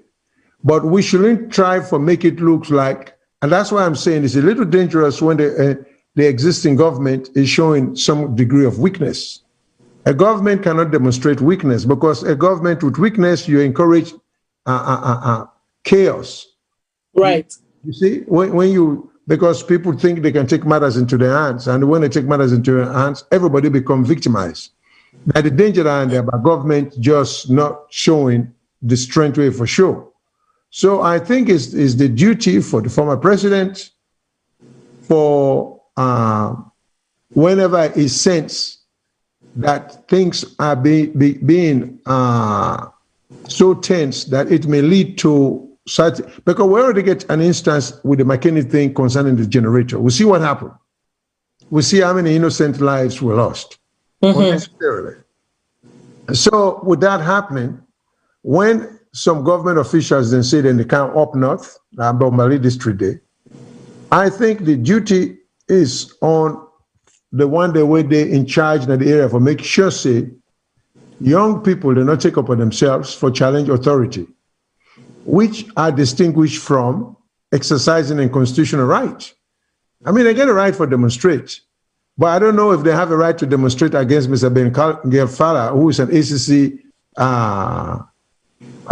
investigator. So, but because if they demonstrate, as long as they don't obstruct, it's safe and free passage, I think they will be doing okay. Even that will be some form of intimidation. So it's a difficult situation. Like I always said, running a government is not easy. You know, and I'm trying to say what I know any government, whether the Nkrumah government or whether the BO government or waiting them for do and waiting them not for do. But I think, say, the BO government get for be firm in certain instances that where we are in charge. Because, you know, if, say, the ACC commissioner goes to McKinney, if some shooting take place or theft take place, not only that group of people and the innocent people will be caught in the crossfire and get hurt. So the responsibility lies with both sides. But I think, in all honesty, I think the former president is being disingenuous by saying, oh, I'm all in favor. Well, you need to condemn those guys who are out there making all the noise, who are, you know, in a moment, if you know, like I said, and I'd use the dog analogy not to any disrespect, but you know, say, if you get your dog, if you know hold on for and bring her back, you know what he could do. So President Nkrumah gets a clear understanding as to how far in people can go for defender. Okay. And, you know, so that me position now and so I mean the blame game should be over. I think we should just let Mr. Gelfala do his job. Okay. Now let's turn to the phone lines. Make take a few calls them, and then we'll come back and go a little bit deeper into this in another angle. Caller, waiting at your name and also the call from. Good evening, Matilda. How are you? Not too bad, I say. Thank God, Matilda. Matilda, I was somehow disappointed in you, not because you get right to express your opinion, but when you express your opinion, I hope you respect the other people with another opportunity for response. Yes. You go ahead for name Dr. Sandy, even though you might not be aware, Dr. Sandy is one of the people who walk into the COI, go defend whatever allegation alleged against them. It was open. He did.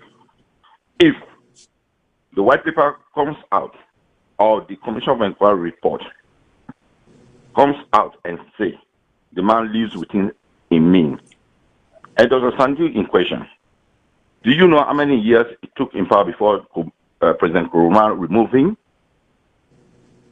Dr. Sandy was only opportune to serve less than a year in that government. So if you can make a show, you get opportunity for informed people. All your premises have been built on Dr. Sandy, not guilty, found guilty. Is that the way we are showing loyalty to our Mama Salone? If I have opportunity for talk on behalf of Sierra Leone, that for can't misinform, I hope you should have done your assignment before even begin to call people by their name. Please, viewers will get respect for them. These are a public media. Most of us they listen. But before you call anybody in name, make sure you have done your assignment. Please. Thank you. God bless you. God bless you all. Okay, thank you very much, caller. I will keep that call there. I just sorry I missed a name, but that's a call I need to respond to directly. So I'll just put caller number 1. I hope you don't mind for me referring to you as caller number 1, because it can always also good for make we reiterate, make we repeat what we say, and make people understand what we say before they accuse or presume. So I will go to the next call. Caller, waiting at his name and also you call from. Hello? Yes. Waiting at your name and also you call from. This is Brenda, they call from London, Brenda Conte, they call from London. I just want to talk briefly, and I want to commend this wonderful platform here where they give you the opportunity for come and talk about what's going on our country. But when it comes to corruption, I want to just make one important point. Yeah, Sierra Leone. Let me tell you, nearly everybody is corrupt in Sierra Leone, okay? Not only the leaders are corrupt, but even the people themselves. And we can put her under the category of unseriousness. I know one day, to me, I born Sierra Leonean, you understand? You can call me Creole, you can call me Limba or whatever. Because me not believe in tribe. Me, I know they see tribe, I know they see color, and they see one people. Because I believe in God also. The country, the way that Salone they don't do, we don't they pray for almost 60 years. Some of we before we born safe, we don't pray for that country. Just they go from one Alaki state to the other. I can use the word Alaki with confidence because the people there, successful are the people there on serious. When you come on here, for example, diaspora, you go help the people there. They no one take the help. They all don't born inside the corruption. They don't take it as the order of the day. You understand? So in this instance, everybody, the past government, or the present government, so the people, everybody is just corrupt in Sierra Leone. Now, going forward, I think the only way we will therefore address and for hold the corruption, you understand, by waiting and column, meaning that not for just the no more and they talk about this corruption, that party go can't talk for your own party, and they not to in at the team. Now we begin come together, whole organizations them, where we go all the present governments that will get now. Because even with SFP, me I can tell the leaders, the ministers, so when I forget about the APC, now una then don't vote now. Una start for do the work. Because not so that we depend abroad. We say world is also abroad. We know the way conservatives take power begin say all this labor. They don't get time for that. Now nonsense standing. We not go ever go before if we depend that car. We just go round in circles and circles. They talk, we not they go before. Country like Salone, how many million people there with all the resources? Why we for sit down and poverty? We just don't they play blame games there and they take with party them pass the country. That nonsense they supposed to stop until we stop that nonsense. Salone and that's something no more go depend. They go round and round in circle. One better we go die. We begin and go count and die. They begin and go count and die. So no, they go before because all man don't take now. All man are politician now. All man are party because it's so small. It's divided into two states. It's a shame and a disgrace. That's why I'm there for saying I mean I bring that concert. I didn't London. Now we watch what we did because let me tell you something. Corruption is everywhere. Even inside England, corruption there. But to the extent that you then a salon like that. Where corruption are the order of the day. When you go self in a salon, let's say you go with market self then they can't corrupt you. When you talk, they say, look you. So that's why I get for say, let's try to come together as one. You understand? Salon as small country. We don't forget about this tribe and all that kind of thing they are. One on one. Now we able for sit down and live. Thank you. Thank you very much, Kola. You can sense the frustration, but still the love. And you know the hope, now the caller and voice. I will go to the next caller. Caller, waiting on your name and who say they call from. Me? Yeah, so okay. The next caller, waiting on your name and who say you call from. Thank you very much, caller. You can sense the frustration, but still the love. Okay, all right. You need for dull you set because at the Yeri you set. You need for lower you set. Before. The thing is, we left for support people them. We don't they do the same thing over and over. Salone na cycle. The same politician then are in the cycle. I just come out Salone a month now. Could you believe when I go Salone? Could you believe, say, at this salon, I pay somebody for install solar for me na me place? Even when I pay him for install the solar, he charge me. We agree. Could you believe, instead of install the correct solar panels, the Wagiam, he end up thief one for the solar panels them, then he not install the correct panels them, how we for correct them, even when I don't pay them. So corruption at Salone, it begin from the top to the bottom. You the bill us right now. You call contractor, say can't bill for me. It go begin thief you cement or you iron rod. So the corruption don't to pass mark na Salone. So that first caller where they call where they defend Uda the lady they talk about. Now the same people them 46,000 bag rest just disappear like that. 1.5 million case just die like that. So now the same thing, just to go on a Salone. I born a Freetown, I grew up in a Freetown. I know the country myself as a Northerner or a Southerner or a Freetonian, at the same thing as Sierra Leonean. If we get that attitude day, we go before. We go before. Now we stop this Northerner, Southerner, APC, SLPP, because at the gain from this party or at the gain from this person within at this party, Salone no they go before by that. Now 60 years with the car 60 years so. We never get 24 hours light now Salone. Even right now as I talk to you, I just call Salone. Blackout the most part of Salone right now. So this not the thing we they talk about. If you corruption not in Salone, then they handle we money and things them fine. We not go the strain, all and strain here, blackout, no water, no good roads. I will stop now for now. Like give other people then chance for talk. Thank you very much, caller. I will go on to the next caller. Caller, waiting on your name and also you they call from.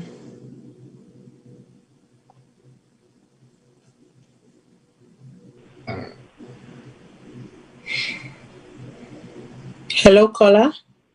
Hello. Hello.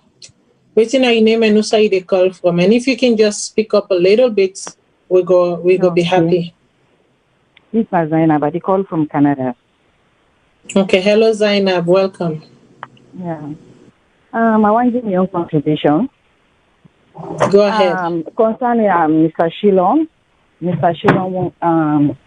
the way he opposed the supporters then when they go the support and it's sorry I didn't a job and it's like remind people then when they come out, you know. I just want to give my own contribution towards that. And it's like remind supporters and not be aggressive that it is. But then come out for sure say they not go arrest them person. And a way for show the ACC then, because if they not for them do that, maybe the ACC then for we don't go do something bad more than that, or maybe then for we don't go arrest, or maybe then for we don't do other things then. But I believe say, the way they come out, everybody's scared and the tension cool down. And it's like Roma himself they respect the rules. Because from where this thing starts, he keep quiet up till now. And you respect the ACC, then we then go, and you welcome them, and even the McKinney people in they all welcome them. Because Mr. Fubin then I have been scared that if you say something will happen. But thank God nothing will happen. So an officer not anything bad or maybe an advice for stop them. No. He know what they do. And if you stop there, if anything happen beyond that, I will call them back. You not go able to call them again for letting can support them. So it better keep quiet, let it watch the two sides, the government, the ACC there, and you support them. They just did the way it is so. I believe in the right thing that one day. Thank you very much.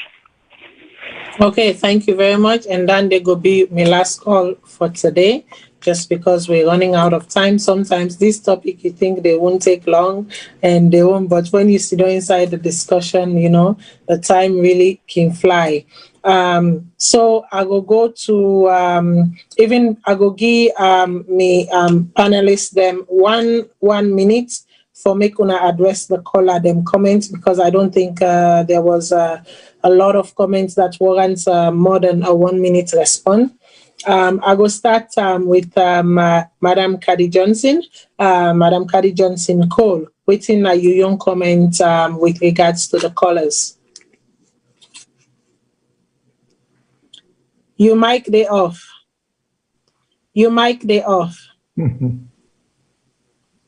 Something that we don't already discuss actually. We don't discuss like late. You get me? But we don't discuss all really.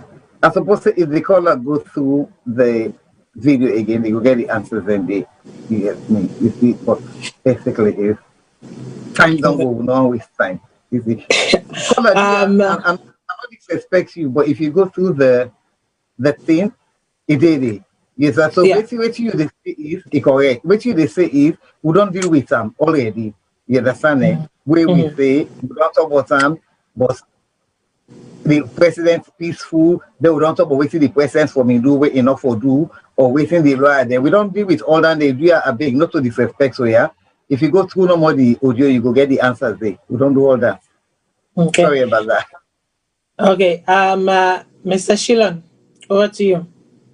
Well, basically, I just hope people then go look at the situation from the standpoint of not being a sympathizer of any particular group or political party, but if you want to be a sympathizer of Sierra Leone. That's right.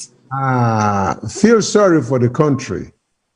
This is a country we've had our independence, few more months, it will be 60 years. In all the 60 years, we've lost about 70 or 80% of the things that we once inherited and will be proud of. So, and when these things happen, they say, the McKinney lost this.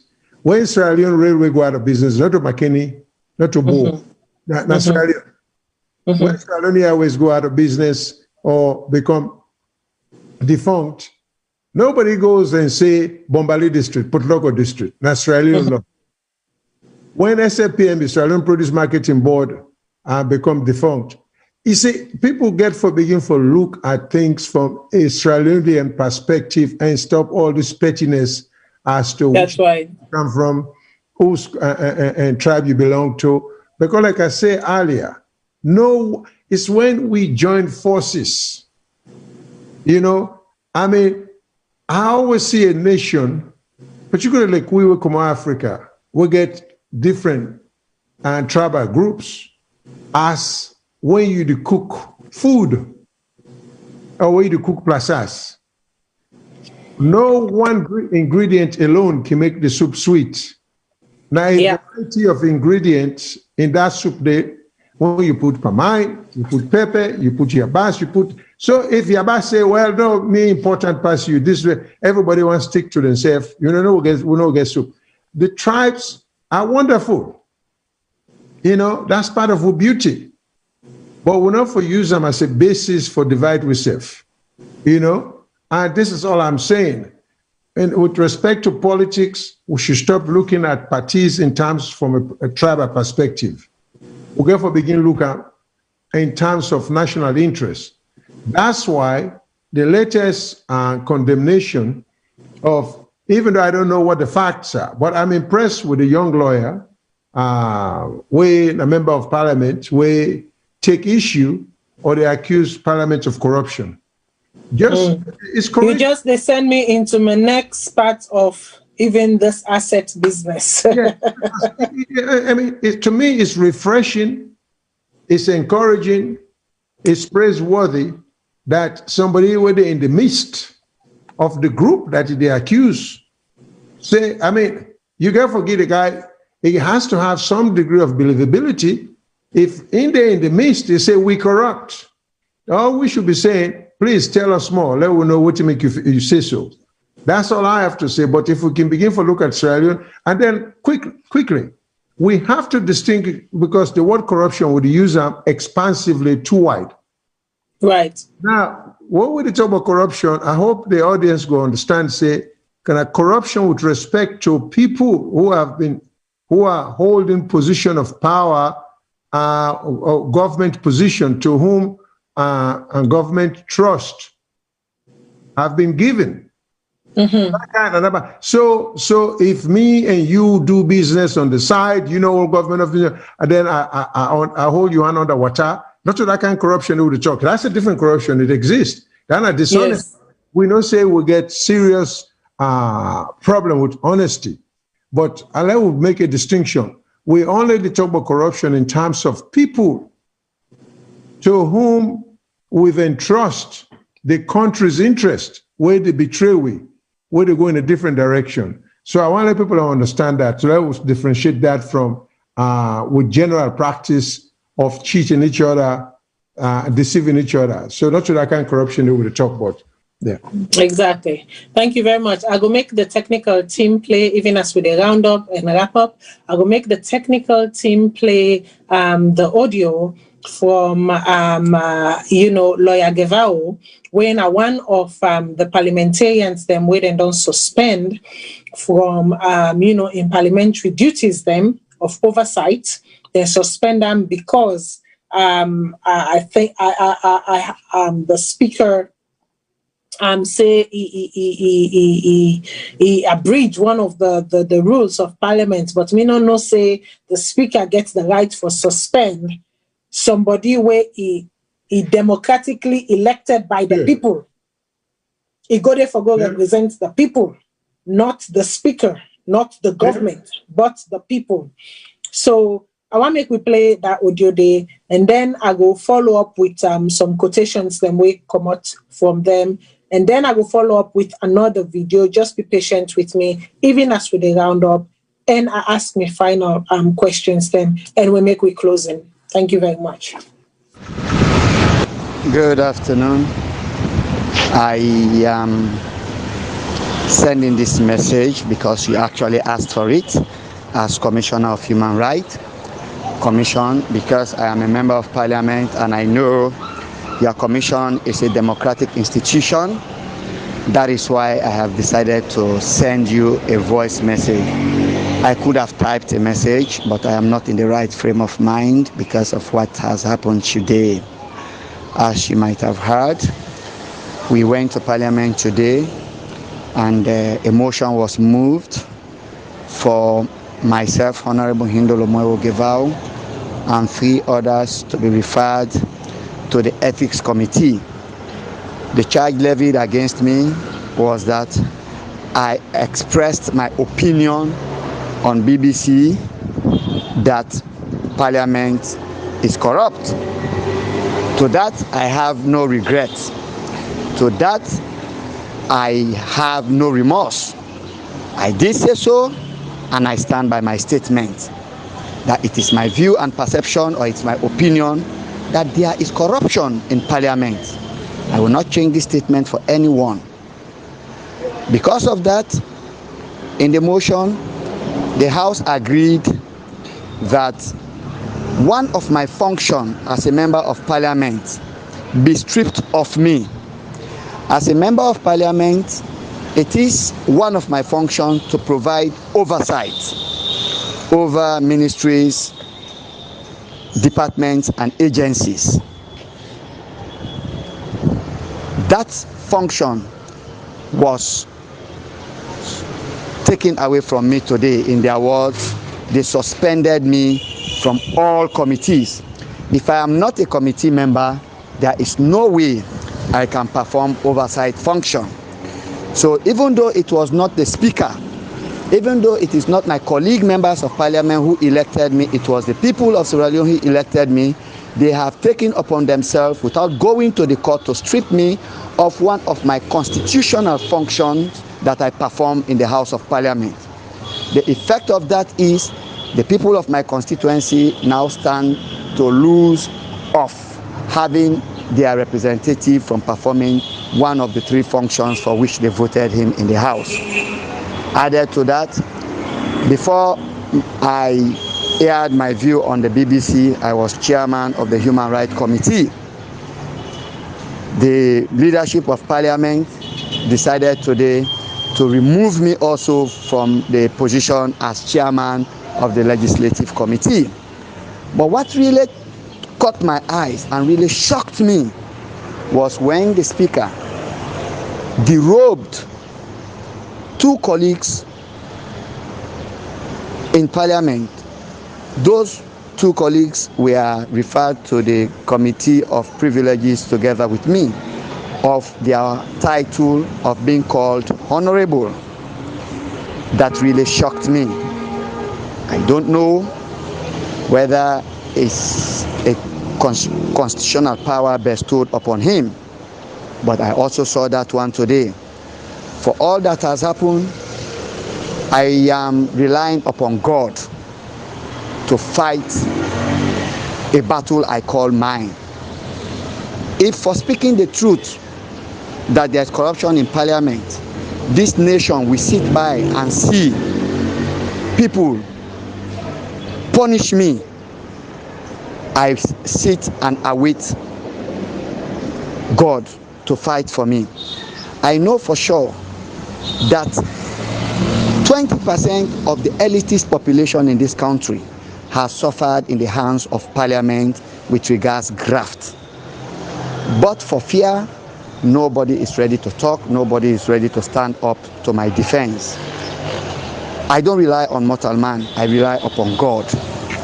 The God that created me, the God who said one should not lie, the God who made me take that oath in Parliament and for which I decided to be honest, that God will definitely fight this battle for me.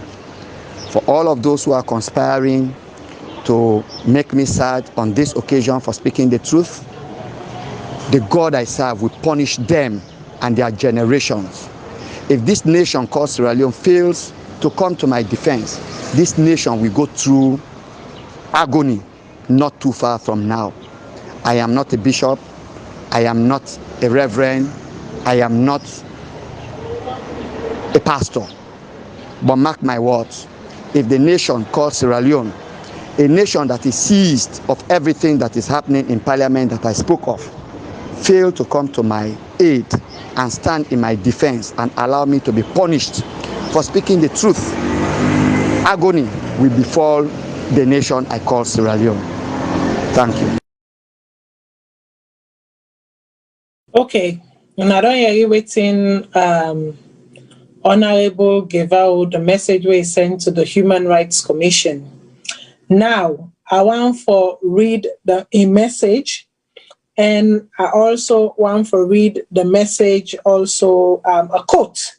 I want for read a quote, and I also want for read a quote from and a quote from Honorable Ibrahim Tawa. I don't know if the technical team get a quote there. I'm sorry I sent it in a bit late, but I did send it in. If the technical team get a make a know. If they not get them, I go read them.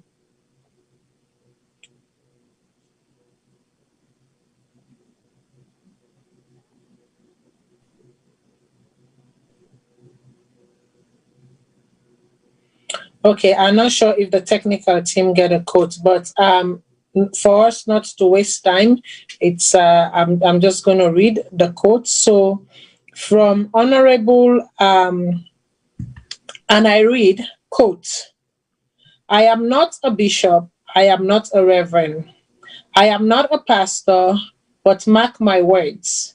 If the nation called Sierra Leone, this nation that is seeing everything that is happening in Parliament that I spoke of, failed to come to my aid and stand in my defense and allow me to be punished for speaking the truth, agony shall befall the nation I call Sierra Leone.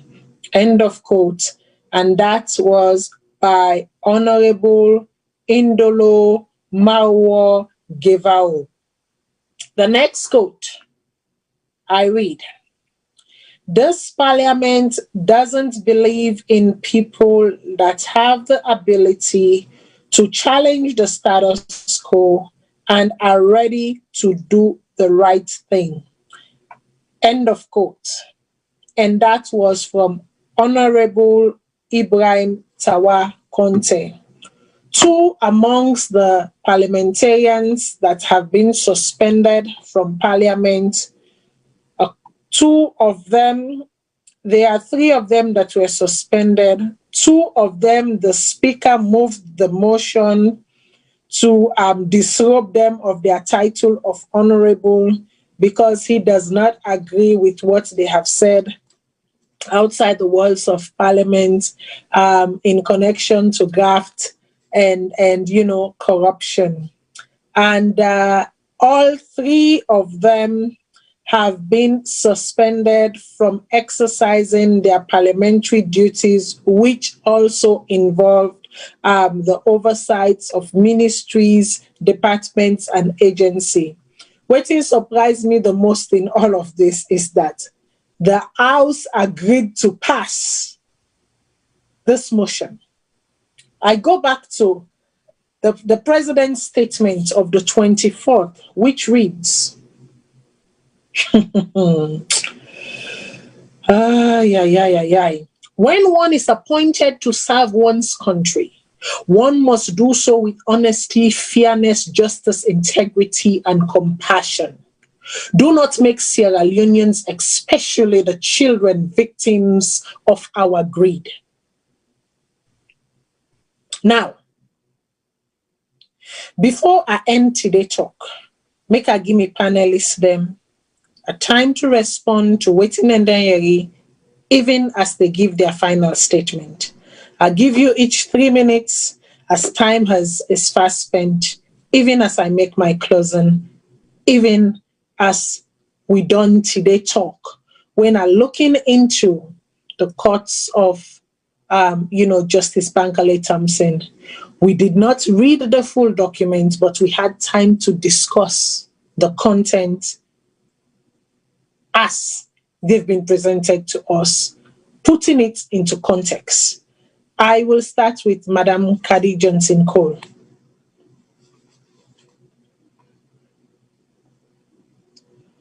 Your mic.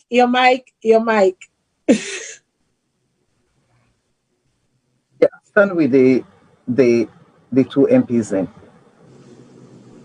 That's all I can say for now. I stand with them. Okay. So, Madam Kadi Johnson Cole, in her statement, she stands with the two MP, and that's all she can say for now. Thank you very much, and these are your departing statements for tonight. Are these your departing statements for tonight? Am I going to come back? Or no, this is okay. it. That's why I say I give you 3 minutes. So, to me, the mere fact that the whole parliament, personal, first of all, they don't accuse this parliament, say, the parliament, for the first time in the history of Sierra Leone parliament, they accuse and say, the parliament will corrupt. You see? So, in effect, waiting and don't do to these 2 MPs there is a confirmation for saying they're corrupt. Yeah, 3 of them. 3 of them. Oh, yeah. 3 of them. A confirmation. You see, because this MP there, the described for top was corruption. But the only thing with this MP, they also, they just make a general statement. You see, it's just a general statement say Parliament corrupt. You see, but they not say why they say Parliament corrupt. You understand?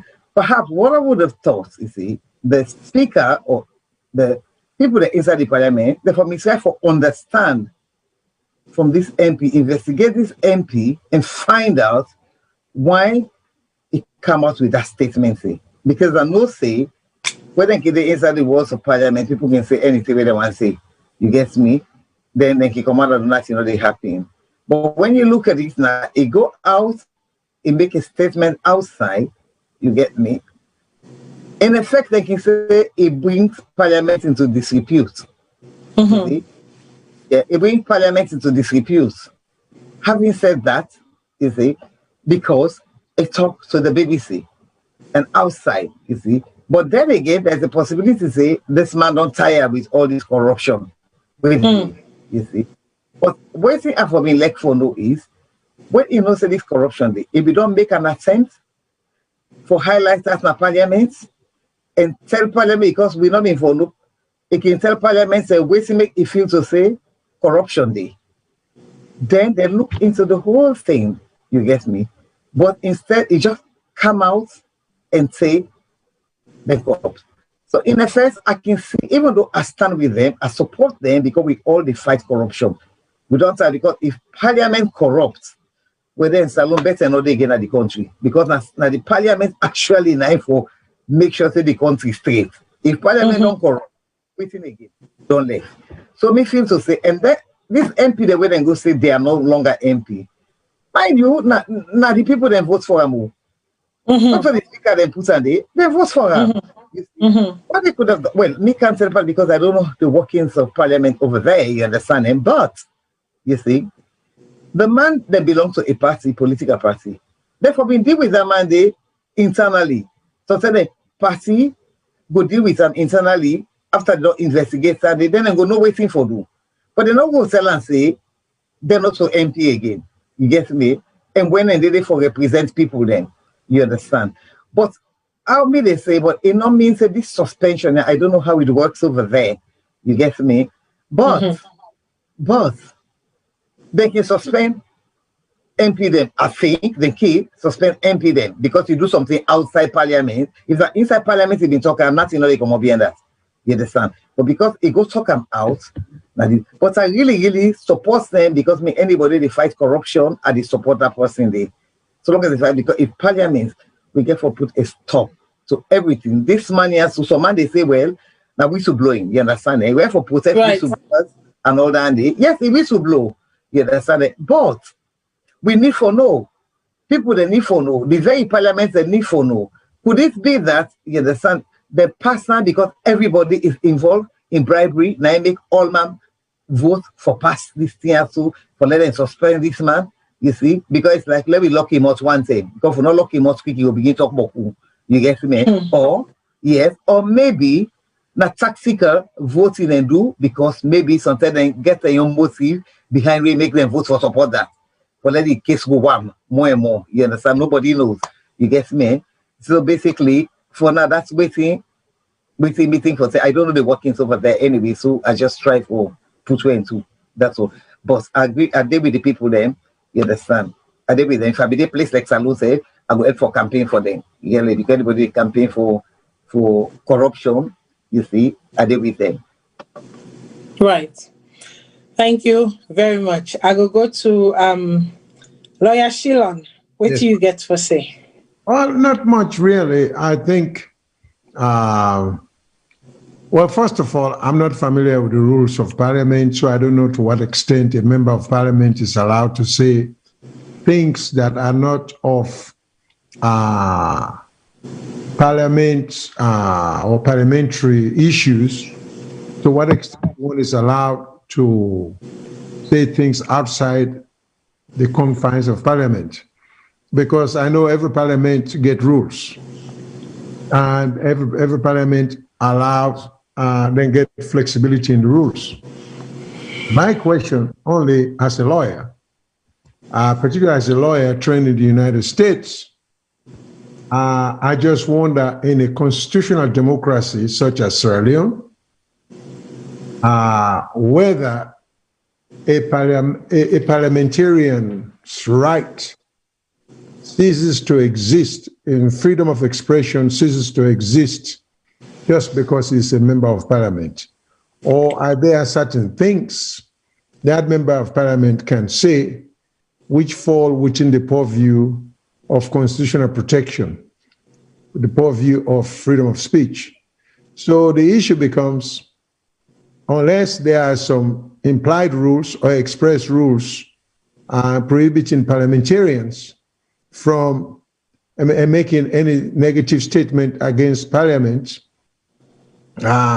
my issue will be, or my concern will be, whether within the former MP or the MP, which he say about parliament being corrupt, whether that falls within the purview of constitutional protection as with respect to freedom of speech, or whether because he's a parliamentarian, his freedom of speech does not extend to that point. I will argue that his freedom of speech does not, being a member of parliament does not take away the protection where you get as an ordinary citizen. So was he speaking in his official capacity as a parliamentarian, or was he just giving that interview there, not in an official capacity, but as an ordinary citizen of Sierra Leone?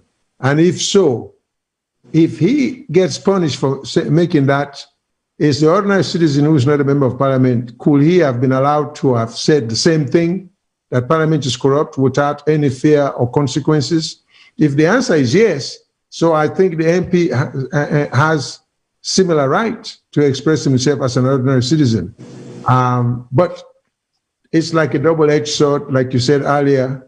It can be damaging. But again, I take the position that the parliamentarian gets a right for expressing himself, as unpleasant, as accusatory as it might be.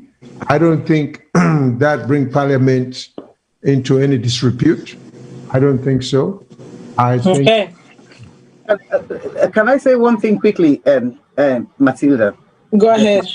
Yes, everybody entitled to freedom of speech. You get me? But freedom of speech, where they do you freedom of speech, in the process of doing it, try not to defame anyone. You understand? Not defame anyone. If you get evidence for say parliament is corrupt, because this is not a very big statement, even though are they in line with them, not a very big statement. If you get evidence for say parliament is corrupt, you understand? Then in freedom of speech will not be affected in any way. You understand? Just because you get freedom of speech, not mean say you go accuse people then for things we're not right. You get me? You defame them. You see? But if it gets reason why he say that, and it can substantiate them, you understand? He is an MP. You get me? This is not an ordinary person that would class now as a whistleblower. You understand? This is not MP. So in right, and a lawyer for that matter as well. You get me? So say if you go out there, you go put any statement with defamatory. You get me? Anybody can come out and take action against you. You see, because you make a defamatory statement. But if the statement is not defame now, facts, is able to substantiate them, you understand? Then he able to call them to question for making say why he make that statement say. You get me? Now that's what me want to say. Just like I said earlier, I don't know how the workings operate over there. I just try for use common sense, that's all. Okay. Lawyer Shilon, you've done your thought? Well, you see, there's a back and forth with respect to freedom of speech. I think freedom of speech also, the Constitution should protect, as it is in this country, even falsity. You know, if in this country, I'm sure in England, if you say, you wrongly say something about a government official, I think freedom of speech allows you to do that, even if it's false. I don't think you're going to fall into any trouble. I think it is a different interpretation when I say that about you. I falsely accuse you, the individuals, then there will be an issue of defamation, and if unable proven. But if I make false statement against a government official, that's part of the job. You can say false thing about them, and you get free speech protection. But again, it's a very catchy area.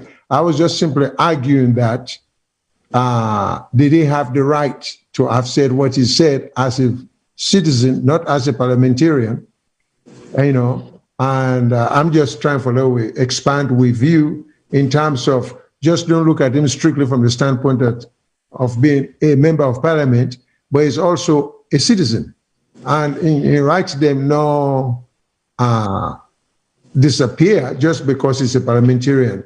He still gets attached. So that's my point. But I think Ms. Kadi is also right. So there's argument on both sides. But these are some of the reasons why we need a solid Supreme Court, because this is arranged. So this member of parliament can challenge that if he thinks the parliament has taken extraterritorial powers just for punishment. That's why we need a solid, sound court what would be deciding cases then there, because this kind of disputes will always arise, you know. Okay. Okay, thank you very much. I will go straight, before I give my closing statement, I will go straight to, with technical team, there are 2 videos that I want him to play for me. Those videos are coming out of Nigeria. The first video, and this is why corruption has to be stumped. Corruption cannot be encouraged within a society. This is what greed and corruption does. This is not a video of where people then find out a hiding, a storage facility, 6x6 storage facility, na Lagos, where the Oba of Nigeria food supplies them, we come in for the people them, for distribute to the people them, where it put on there. And my guess is hoping that things will, you know, calm down and the virus will go away, and then they will make huge sales and huge profits out of these things. Make me watch them 2 videos and then I go give me closing.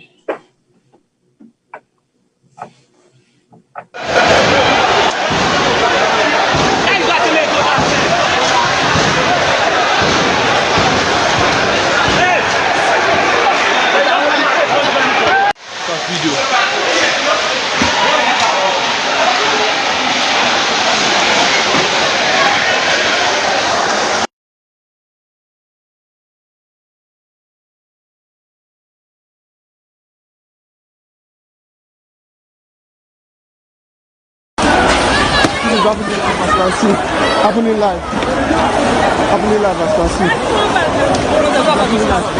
As can see, people are listening. They use it for months. What a country. And we're starving. We have all these things there. We're starving. So this is a warehouse that was discovered accidentally by protesters and people within Lagos. This now supplies them where they donate for the Lagosians then, the suffering Lagosians, the masses then. Waiting the Oba decide for do, he decide for just store the food supplies them. And all of the supplies them now a warehouse, not distributing a single one of the supply. Why make you hold on to their supply then they, where people then they suffer? people then they die of starvation. People not get thing for it. As I watch this video, I can't help but say to myself, I can't help but wonder, but the thousands of bags of rice will just disappear in thin air like that. Thousands of bags of rice that were meant for the poor, that were meant for the teachers, the suffering teachers, the students, malnourished students and whatnot, that was meant for the school feeding program. Even when there are clear evidence for said there was malpractice, there was corruption, for some reason or the other, according to the ACC commissioner, he decided for withdraw for now and hold off for now and for re-engage later on. Now, when I see these things, it is easy for me to draw parallel to my country, Sierra Leone. You see, we listen to excerpt from the white paper of Justice Bankole Thompson, and we try for see some things them inside there.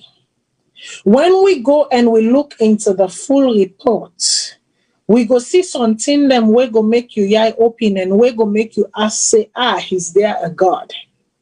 Now, let me tell you something, people. I go back to the president's statement of September 24th of this year, where it reads, when corrupt leaders build mansions and accumulate huge bank accounts, it is not for their ethnic group, religion, or political party to live in. It is for themselves and for their immediate families. I go to address caller number one. Caller number one, I not accuse Sandy of being a thief. I not accuse Sandy of being corrupt. I said he should and ought to be looked into. What I say is this. I say if it don't serve na a government and we look at a pattern where certain names them, they come up, and then names them, they say they should be investigated further, or their assets should be seized. I'm like, it is jarring that when other names then come up, the result is satisfactory. I'm like, based on waiting we they see and experience right now, I'm like, it is highly questionable that these results are satisfactory, even as we look in this present moment and we see the lifestyle and the way in which some of these people are carrying themselves. I made an example, not directly questioning what he may have done or may not have done. Because when we look at things, we get to look at its entirety. We not just get to look at them because this is my tribesman, or this man has been loyal to me, or this person has been loyal to me. Because at the end of the day, the person where they suffer, na Mama Salone. Na Mama Salone in beginning they suffer, and rightly so, as the president say, they and their family benefit. US Sidona so they defend an individual. When you go to bed tonight, sit and really question yourself. Should I really be defending an individual, or should I really be for the interests of Mama Salone? Now, make I go to the Gevao and the Tawa situation. You see, Lawyer Gevao, in as much as I am empathetic with your current plight and with your current situation, you see, some 2.5 years ago, there was something that took place in Parliament when a certain person was voted as a Speaker of Parliament, not following the rules and regulations set out, established. You were one of those who came out in public defending that move, defending the implementation and application of that move. So you see, they say when you point a finger, 3 always points back at you. At that present time, the sole onus for which you were elected into parliament, for which you stand for right now, that the people elected you to represent them, you failed then to represent the people. Instead, you were clouded by party and loyalty to party and loyalty to an individual. So you see, when we stand for the truth, let us stand for the truth in all honesty and in all sincerity. I applaud your move now, because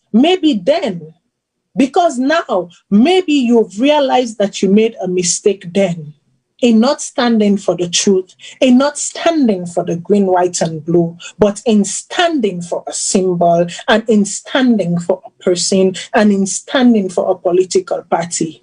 Maybe now you have realized that mistake.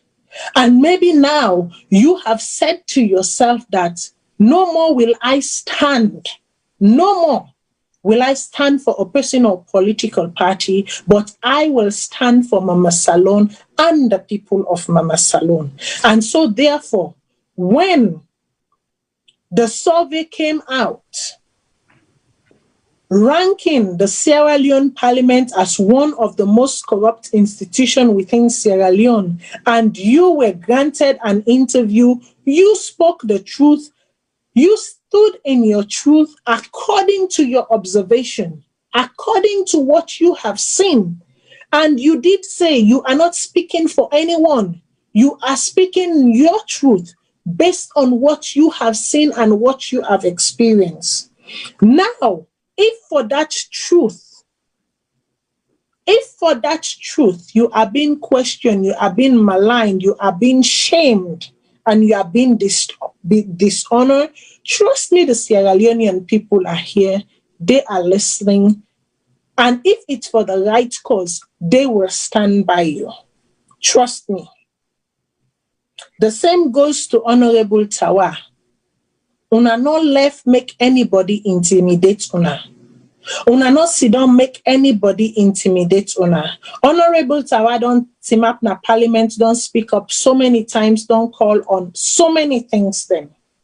To the point where sometimes I think he's even become the black sheep within his party or something like that. But he has stood for the truth. That is why we vote parliamentarians in, to represent the people and to seek the best interest of the people. Nothing else, nothing more. To the Speaker of Parliament, I don't think say your powers extend to disrobe somebody from an honorable title. I don't think say your power extend that much. When we don't sit down inside this power, when this power don't switch to it, make we be careful waiting what they do. Make we be careful the precedents them where we they set. This is a situation for me personally where the Supreme Court for intervene. This is a situation personally where I think the Supreme Court should intervene, because you cannot infringe on the rights of parliamentarians just because they stood by the people and they stood by the nation and they spoke the truth. They spoke their truth. It was their truth that they spoke. We may not all agree with it. We may not all stand by it, but it was their truth, and their truth has to be respected and be dignified. That make we vote them. Now that make we send them there. For go team up for Mama Salone and for team up for Mama Salone in Bikindem. Somebody said the Honorable Gevao the cost Mama Salone. Why make it the cost and swear Mama Salone? What did you have to say when the First Lady sat down in broad daylight and say we go swear? We go swear. Oh, we're so quick to point fingers, forgetting the words of yesterday and how we were so quick to vuvuzela and to clap. Yay! So listen, if na swear go make them change, we go swear. So yes, if in his swearing there will be some transformation for the positive, make he swear. Yes, just like when all been team up open and I'm not say yes, we go swear. So make we swear. Because on 10 day, the prayer and the swear joined together go make something happen. Maybe it will bring about the change that we all have been craving for even before we were born. Maybe it will bring about the change that some of our parents craved for. Our grandparents wished for us. Maybe it will bring about that change. So yes. Why? Why make we for Sidom and truly believe, say, there isn't any form of corruption going on in Parliament? How many times have there been presidential nomination for approval to Parliament?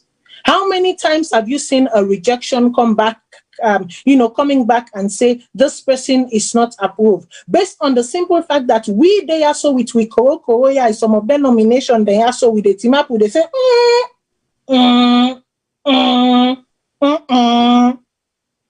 But how many times have we seen these names and these nominations go to Parliament? Every time, yes, full approval. Who is doing the vetting? And who is doing the bidding? And at what cost are they doing the vetting? And at what cost are they doing the bidding? Who are they bidding for? In whose interest are they bidding on and for? That is the question I leave you with tonight, my people. Next week, we're in Biobel Scott or Biobele Scott, and we will tear it down even as we move forward. I want to thank Mr. Mohammed, Lawyer Mohammed Shilan. I want to thank Madam Kadi Johnson Cole. It's very late her time. As a matter of fact, it's in the morning hours. So I applaud your dedication to your nation. I applaud your sacrifice to your nation because it is a labor of love and it requires a great deal of sacrifice. For you for Sidom this morning time, and they discuss and they discuss issues, provide solutions to better the nation of Sierra Leone. Once again, my people, as always, Corona is real, Corona kills. Una observe una social distancing, una was una andem, una wear una mask them. May God bless we all, and may God bless Mama Salone. Until we meet again, waiting with defend at this wall, may God give him. Make it continue for cover we all, and make it continue for protect we all. Una tata.